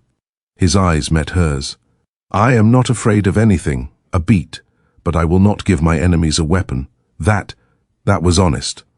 "Then why tell me at all?" The question lingered, because he had started to. That meant something, didn't it? His gaze held hers for a long moment. Then, "Because you are already part of what I protect." Lyra's breath caught. "And what I destroy." The words sent a chill through her. "Destroy?" she echoed. His expression didn't soften. "I do not forgive betrayal." Something dark flickered beneath the surface. Old, buried, but not forgotten. "This is about Kael," she said quietly. His silence confirmed it. "You hate him." It wasn't a question. His jaw tightened. "I do not waste emotion on hate." Lyra raised an eyebrow slightly. "That sounds like a yes." A pause. Then, "He was not always my enemy." That surprised her. Lyra stepped closer, careful, measured. Then what was he? The air shifted, the past stirring between them. "He was my brother in all but blood." Lyra stilled. "I don't understand. You will—" His voice lowered. Darker now, less controlled. "We were raised together," he said. "Before titles, before crowns, before war." Lyra listened, not interrupting, not questioning, because something told her this mattered. "He was not always the Alpha King," he continued, "and I was not always what I am now." A faint bitterness edged his voice. "We trained together, fought together, bled for one another." Lyra's chest tightened slightly. "That doesn't sound like enemies." "We were not." A pause. Then, "There was a time I would have trusted him with my life." Something cold settled in Lyra's stomach. Because she already knew. That kind of trust didn't break easily. It shattered. "What changed?" she asked quietly. His gaze dropped briefly, then returned to hers, sharper, colder. "She did." The words were quiet, but they carried weight. Lyra's breath caught. "Your mate," she said softly. A flicker of something passed through his eyes. Pain, real, unhidden, for just a second. "Yes." The air seemed to still around them. Even the wind quieted, as if the world itself was listening. "She was mine," he said. "Not possessive, not cruel, just certain, bound to me by fate." Lyra's heart twisted, because she understood what that meant, more than she wanted to. "And Kael?" she asked carefully. His expression darkened. "He took her." The words landed like a blade. Lyra's breath caught. "What do you mean?" "Took her." His voice dropped. Dangerous, controlled. He wanted power, he said, and she was a means to it. Her stomach turned. "No." He broke the bond. Lyra's heart stopped. That wasn't supposed to be possible. Not naturally, not without consequence. "And then?" His voice tightened slightly. "He made her his." Lyra stepped back slightly. Shock flooding her system. "He forced her." A pause. Then, "Yes." The word echoed, heavy, sickening. "He claimed her," the king continued. "Impregnated her." Lyra's hand instinctively moved to her own abdomen, horror creeping in. "And she—" Lyra swallowed. "What happened to her?" "For the first time." His control cracked. Just slightly. "She died." The words were quiet, but devastating. Her body could not survive what he did, he said, nor the breaking of the bond. Lyra's chest ached, because she knew exactly how that felt. The emptiness, the tearing, the loss. "I felt her die," he said. His voice was no longer distant, no longer detached, it was raw, and he, a pause, sharp and cutting, called it necessary. Silence fell, heavy, unforgiving. Lyra stared at him, really saw him now, not just as the powerful, untouchable king, but as something else. Someone who had been broken, and never allowed himself to heal. "That's why you hate him," she whispered. His gaze met hers, dark, ancient, unforgiving. "That is why I will end him." The promise was absolute. Lyra's heart pounded, because suddenly, this wasn't just about her, or the bond, or the children. This was war, personal, violent, unavoidable. "And me?" she asked quietly. The question slipped out before she could stop it. His expression shifted slightly. "Just enough. You are not her." The answer was immediate, certain. "But you carry something he never should have touched." Her breath caught. "And that," he said quietly, "makes this far more dangerous than either of you realize." Far away, deep in the forest, Kael felt it, a shift, a pull, something awakening, and for the first time, he hesitated. Back on the balcony, Lyra stood between past and future, between two men bound by betrayal and a history soaked in blood. And now, she was at the center of. The forest did not welcome him. It tolerated him. Barely. Kael felt it with every step. The moment he crossed into the forbidden lands, something ancient had shifted. The air thickened, the shadows stretched unnaturally, and the silence, it wasn't empty, it was watching. "Stay close," he muttered. Rykor moved at his side, tense, eyes scanning every flicker of movement. "This place is wrong," Rykor said under his breath. Kael didn't respond, because wrong wasn't the word. This place was alive, and it knew they didn't belong. A branch snapped somewhere behind them. Too deliberate. Kael turned sharply. Nothing. But the feeling remained, that they were being studied, measured, judged. "She's here," Kael said quietly. Rykor frowned. "You can't know that." Kael's jaw tightened. "I can." The pull was stronger now. Not the broken bond. Something else. Something deeper. Something that didn't feel like rejection. And that unsettled him more than anything else. Back in the Fae realm, Lyra couldn't stop thinking about what he told her. He took her. The words echoed in her mind, over and over, twisting, changing, refusing to settle.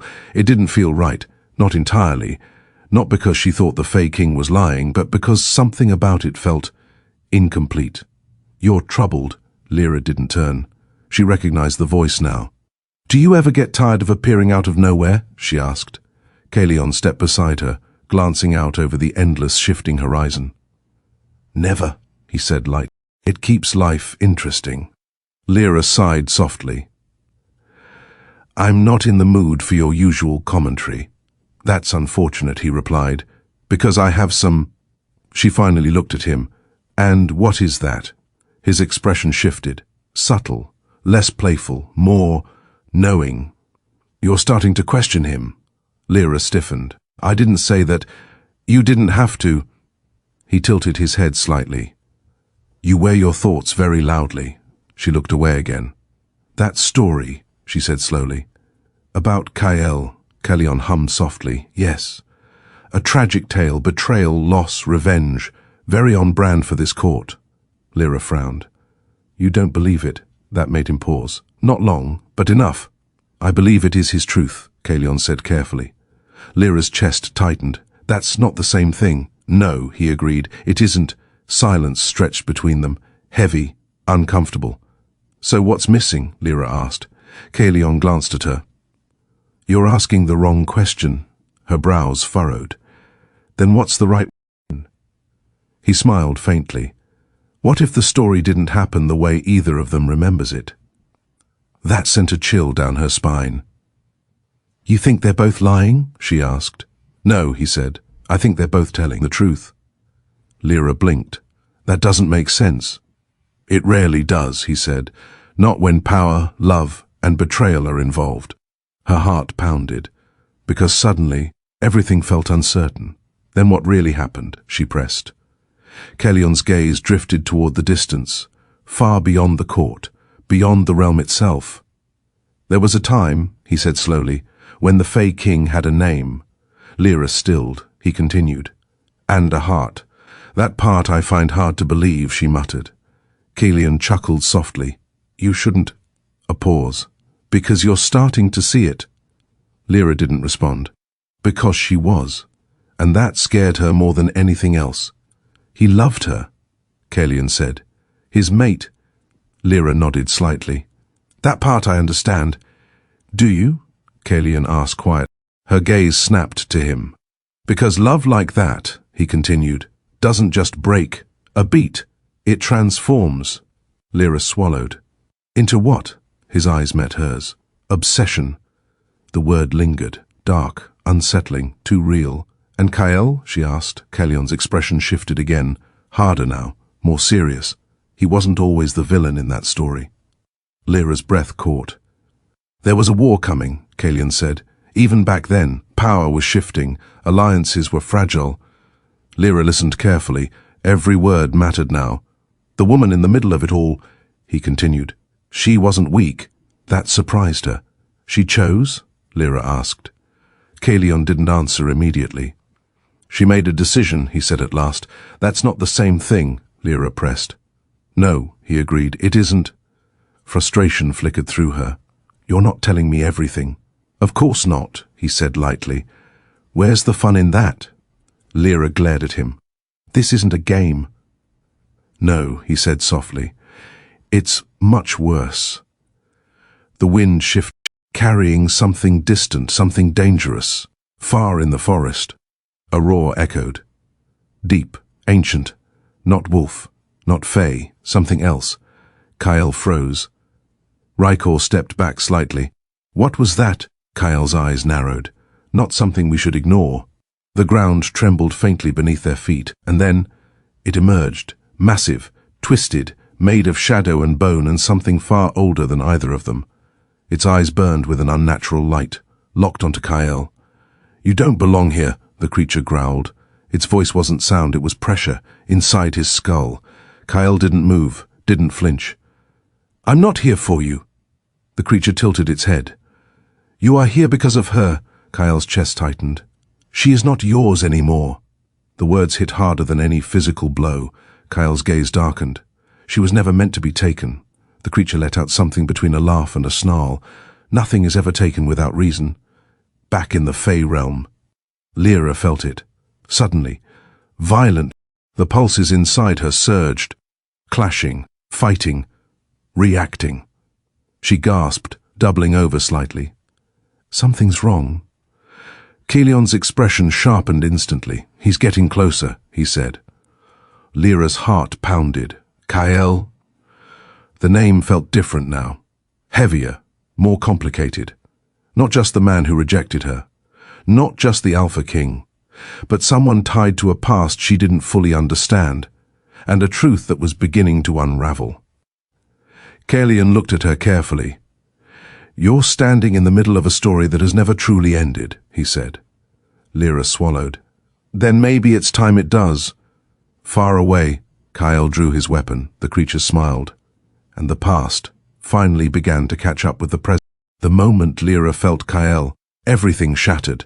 It wasn't physical, not something she could see or touch, but it was there. A pull, sharp, uninvited, familiar. She staggered, gripping the nearest pillar as the force of it hit her. Her breath came uneven. No, she whispered. Not again. Not him. He's crossed the threshold. Lyra looked up sharply. Kaelion stood a few steps away now, his usual ease gone, replaced with something far more serious. You said he couldn't, she said. I said he shouldn't, Kaelion corrected. There's a difference. Her chest tightened. He's going to die. Maybe, Kaelion said. Lyra shook her head. No, something's wrong, I can feel it. He's not just here. He's connected. The word sat heavy in her chest, and she hated. Tell him to leave. The voice behind her was cold, controlled, familiar. Lyra turned. The Fae King stood at the edge of the hall now, shadows clinging to him like a second skin. His presence alone shifted the air, commanded it, dominated it. I can't, Lyra said. His gaze sharpened. You will. I don't know how, she snapped. The tension between them ignited instantly. You felt him, he said. That doesn't mean I can control him. No, he replied coldly. But it means he can feel you. That hit. Hard. Lyra's stomach twisted. You think he came here because of me? She asked. I know he did. Silence fell. Heavy. Unforgiving. Then maybe you should ask yourself why. Lyra shot back. His expression darkened. I already have. The words were loaded. Sharp. Too sharp. Lyra stepped forward. Her pulse racing. Not from fear. From anger. From confusion. From something far more dangerous. You told me he took her, she said. That he destroyed your bond. And you expect me to just accept that as the full truth? His gaze locked onto hers. Deadly. Are you questioning me? Yes, the word echoed, loud, unavoidable. For a moment, the entire world seemed to still. You stand in my court, he said quietly, under my protection, and I'm still allowed to think, Lyra snapped. Power surged, the walls trembled faintly, the shadows deepened. You are allowed what I permit. Lyra didn't back down. I'm not one of your subjects. A dangerous silence followed. No, he said slowly, you are something far more complicated. Her breath caught, but she didn't let it stop her. Then stop treating me like I'm blind, she said, because I'm not. A beat. Then, tell me the truth. His jaw tightened. You already have it. No, she said, her voice softened, but it didn't weaken. I have your version. That struck something deeper. For a moment, he didn't move, didn't speak, didn't breathe. Then, names have power, he said quietly. Lyra frowned. What does that have to do with anything? Everything. He stepped closer, slow, measured, the tension between them tightening with every step. You asked for my name, he continued. Her heart skipped. And I did not give it. Lyra swallowed. You said it wasn't spoken anymore. His gaze darkened. That was a lie. Her breath caught. I buried it, he said, because it belonged to someone who no longer exists. The weight of that settled heavily between them. Then tell me now, Lyra said softly. Silence. Long. Heavy. Dangerous. And then, Erindor. The name echoed. Not just in the room, but through the magic itself, through the walls, through the air, through her. It meant something. She could feel it, deep in her bones. Lyra's breath slowed. Erindor, she repeated softly. His eyes closed briefly, as if hearing it spoken again. Hurt. That was who I was, he said. Lyra stepped closer, careful, gentle. And now? She asked. His gaze met hers, dark, unyielding. Now I am what remains. Her chest tightened, because she understood that. Too well. Erindor, she said again. This time, more certain. Something shifted, subtle, but real. You shouldn't say it lightly, he warned. I'm not, she replied. Silence stretched. But it wasn't hostile anymore. Not entirely. Tell me what really happened, she said softly. His expression hardened again. You think I lied. I think you left something out. A pause. She chose him. The words hit differently this time. Lyra blinked.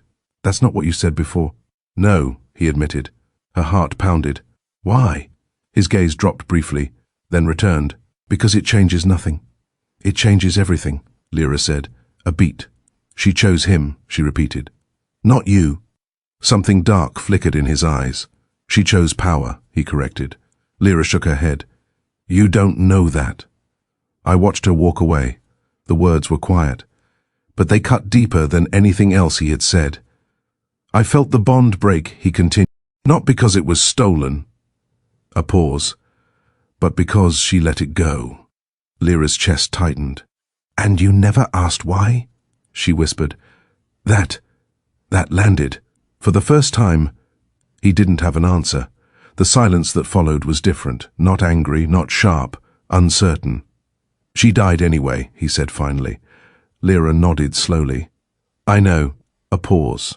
But maybe not for the reasons you think. His gaze snapped to hers. What are you suggesting? Lyra hesitated. Then, that maybe neither of you really knew her. The words hung in the air. Dangerous, but true, far in the forest. Kael dropped to one knee, blood staining the ground beneath him. The creature loomed above him, smiling. You still fight for her, it whispered. Kael's grip tightened on his weapon. I don't fight for her. A pause. I fight for what was done to her, back in the Fae realm. Lyra stood inches from Erindor, the truth unraveling between them, and for the first time, he looked at her not as something to control, not as something to protect, but as someone who might change everything. You are dangerous, he said quietly. Lyra met his gaze. I told you that already. A faint, almost smile touched his lips. Yes, he said, you did. And somehow, that felt like the beginning of something far more complicated than either of them were ready for. War was no longer coming. It had arrived. The forest screamed. Magic tore through ancient roots as something massive crashed against Kael, sending him skidding across the blood-soaked ground. The creature loomed again, towering, merciless, ancient beyond reason. You do not belong here, it growled. Kael wiped blood from his mouth, forcing himself to stand. I'm not leaving without her. The creature tilted its head. There is no her left for you. That struck deeper than any wound. Kael's grip tightened on his weapon. You don't know what you're talking about. The creature stepped closer. The ground cracked beneath its weight. I know what she has become. A pause. And I know what you made her. Kael stilled. You speak as if you were there, he said. The creature's lips curled. I was... Silence. Heavy. Dangerous.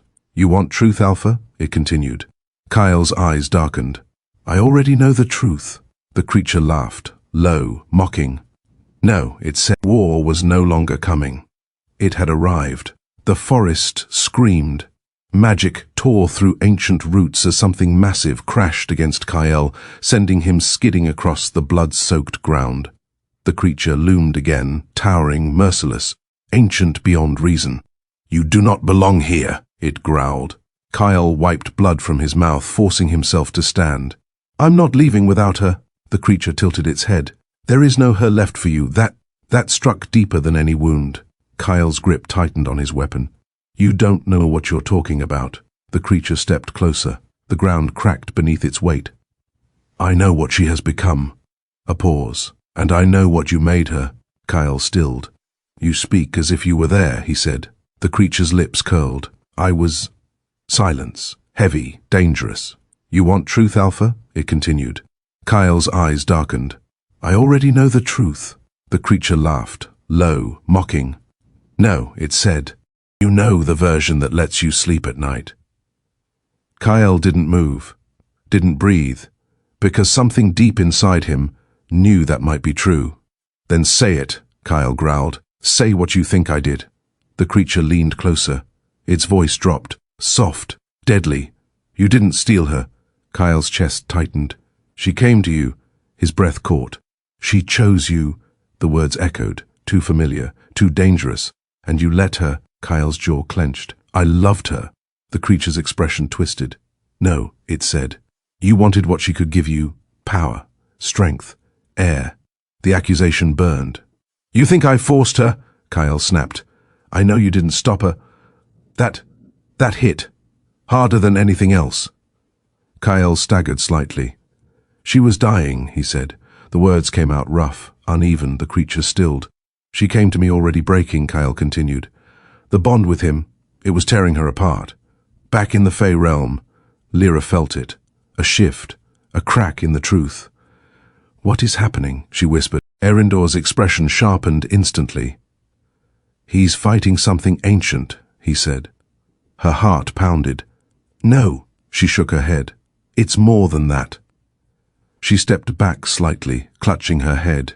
Memories, not hers, flashed. A woman, beautiful, crying. I can't survive this, the woman whispered. A bond breaking, not violently, but willingly. Pain, so much pain. I'm sorry, Lyra gasped. She left you. Lyra whispered, staring at Erindor. His entire body went still. Not because she didn't love you, Lyra continued, her voice trembling, but because she was dying. The words landed like thunder. Erindor's expression cracked. That's not possible, he said. But his voice, it wasn't certain anymore. She went to Kael, Lyra said, because she thought it would save her.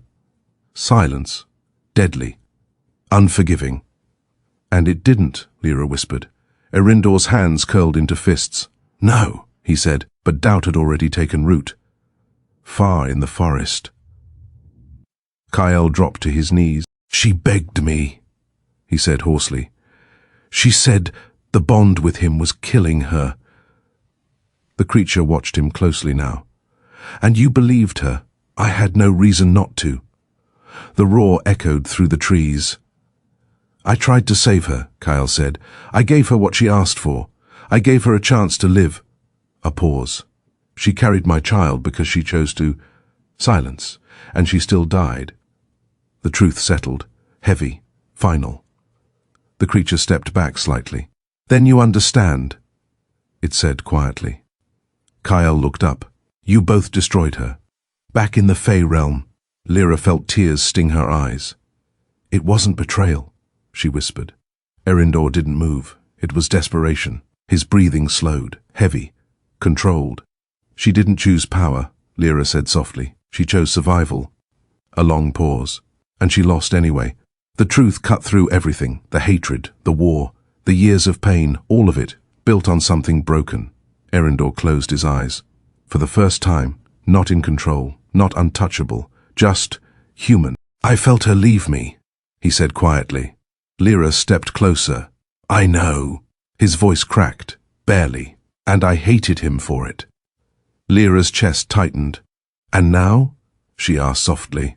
He opened his eyes, and something had changed. "I don't know. That was more dangerous than hatred, because uncertainty could become anything. Far away." Kael stood again.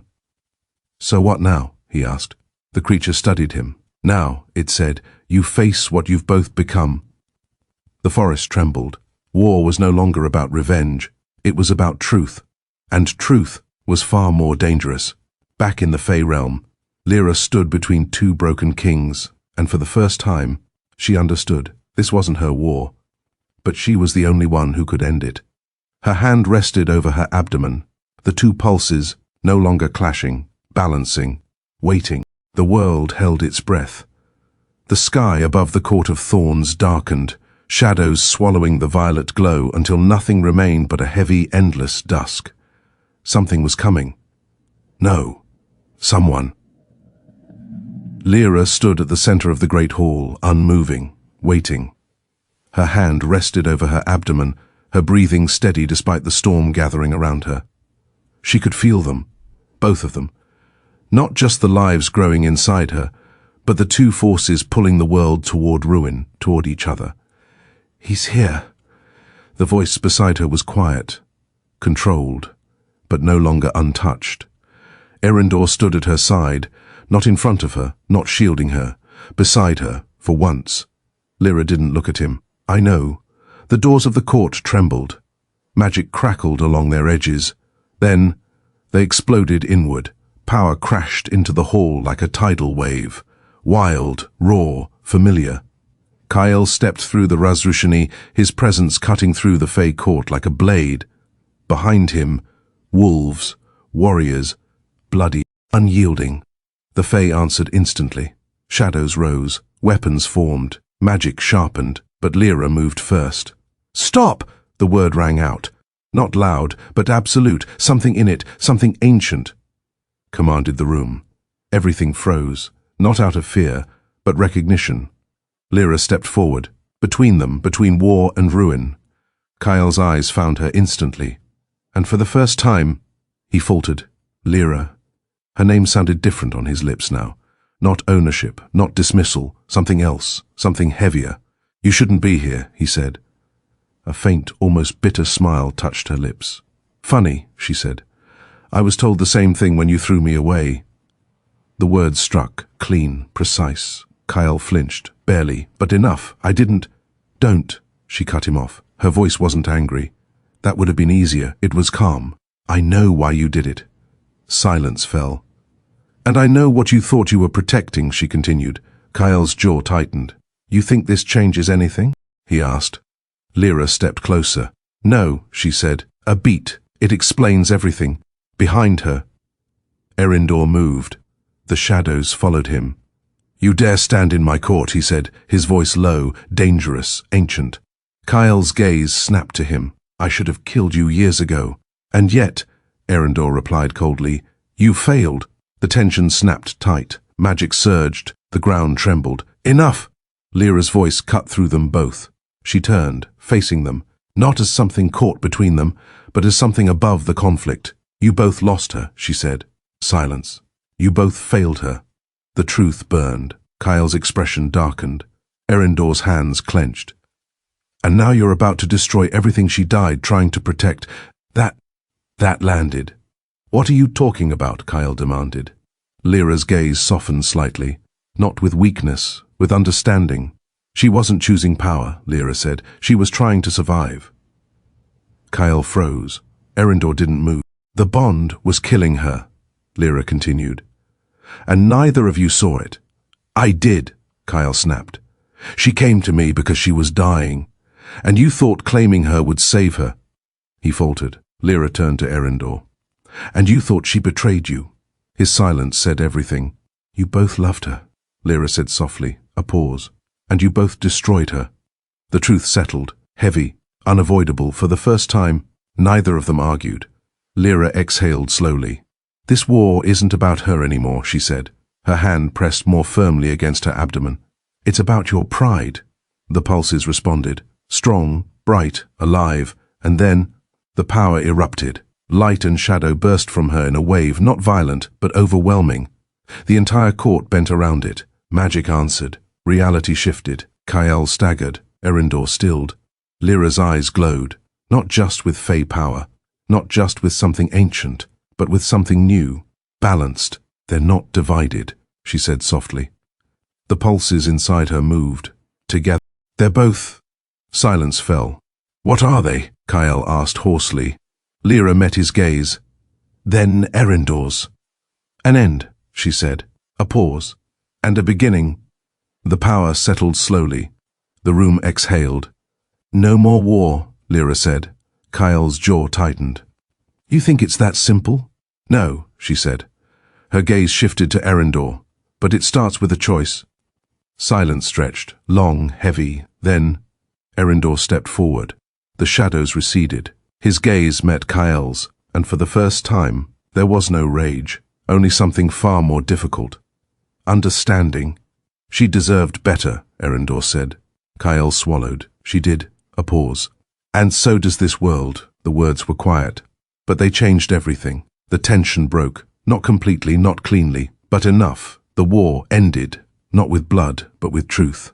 Lyra exhaled, her body finally relaxing, and then the pain hit, sharp, sudden. She gasped. Erendor was at her side instantly. Lyra. Kael stepped forward. What's happening? Lyra's breath trembled. They're coming. The world stilled, and then light. Not blinding, not violent, but powerful. Two pulses, two forces, becoming. The future, unwritten. Erendor's hand found hers, steady, certain. Kael stood just beyond, watching, not reaching, but not turning away, and Lyra, at the center of it all, closed her eyes. Not as the rejected mate, not as the broken girl, but as something more, something new, something powerful enough to change everything. And as the first cry echoed through the court of thorns, the world began again. Epilogue. Years did not pass. They softened. The court of thorns no longer felt like a place of war. It breathed now, laughed, lived. Sunlight filtered through silver-leafed trees, spilling gold across the courtyard where two small figures ran wild and free. "Faster!" the girl shouted, her laughter ringing like bells. "You cheated!" the boy snapped back, though he was already chasing her again. They were chaos. Beautiful, unstoppable chaos. Lyra watched from the balcony, her lips curved into a quiet smile. Her hand rested lightly against the stone railing, her body relaxed in a way it had never been before. Peace looked good on her. "They get that from you." The voice behind her was warm, amused, familiar. She didn't turn. "You mean stubborn?" she replied. A soft chuckle brushed the back of her neck before arms slipped around her waist, pulling her gently back against a solid chest. "Relentless," he corrected. Lyra leaned into him instinctively. Dangerous. Mine, he murmured. She turned slightly in his arms, raising a brow. Careful, she said. We've had this conversation before. His lips curved slowly. Yes, Erindor said. His name no longer felt heavy. It no longer carried only grief. Now, it belonged to this man, the one standing behind her, the one who had learned how to love without control. His hand slid to her abdomen out of habit, even though the children were long since born, even though the life they had created now ran freely through the world outside. They're strong, he said quietly. Lyra's gaze softened as she watched the twins. The girl moved like shadow and light intertwined, quick, clever, unpredictable. The boy, calmer, but no less powerful. His presence steadied the space around him. They're balanced, Lyra said. Erindor pressed a kiss to her shoulder, slow, intentional. They're ours. The words wrapped around her heart. Not possession, not claim, belonging. And yet, they're also his, Lyra said gently. Erindor didn't tense, didn't pull away. That was the difference. I know. A pause. And I don't hate that anymore. Lyra turned fully this time, studying him. You've changed, she said softly. A faint smile touched his lips. So have you. Their foreheads rested together, the world quieted around them. And then, you're supposed to be getting ready. Lyra groaned softly. I am ready. You're barefoot. I like being barefoot. Erindor's gaze darkened slightly. You're also about to become my queen in front of every realm that once wanted us dead. Lyra smiled slowly. That sounds like their problem. He huffed a quiet laugh. You're impossible. And yet, she whispered, brushing her lips just barely against his, you're still here. His hand slid up to her jaw, tilting her face fully toward his. Always. This time, he kissed her properly, not rushed, not desperate, slow, deep, intentional. The kind of kiss that spoke of years, of trust built piece by piece, of passion that had never faded, only deepened. Lyra melted into it, her fingers curling into his shirt as she pulled him closer. The world could wait. It always could. A loud groan shattered the moment. Seriously? They broke apart. The boy stood at the edge of the balcony, arms crossed. You said no kissing when we're around. The girl appeared beside him, grinning. I didn't say that. You didn't have to, he muttered. Lyra laughed. Erindor sighed. This is what we created. Be grateful, Lyra said sweetly. They could have been worse. They still might be, he replied. The girl beamed. I heard that. Good, Erindor said dryly. Lyra shook her head, stepping away from him and walking toward the children. Come here, she said, kneeling slightly as they ran to her. Two small bodies collided into her. Warm, alive, everything. Are you ready? She asked them. For what? The boy asked. Magic? More important, Lyra said. The doors behind them opened, and the world shifted again. Kael stood there, not as a king at war, not as a man broken by the past, but as something quieter, something steadier. He met Lyra's gaze, then the children's, and something in him softened every time. They've grown, he said. They don't stop, Lyra replied. The twins stared at him curiously.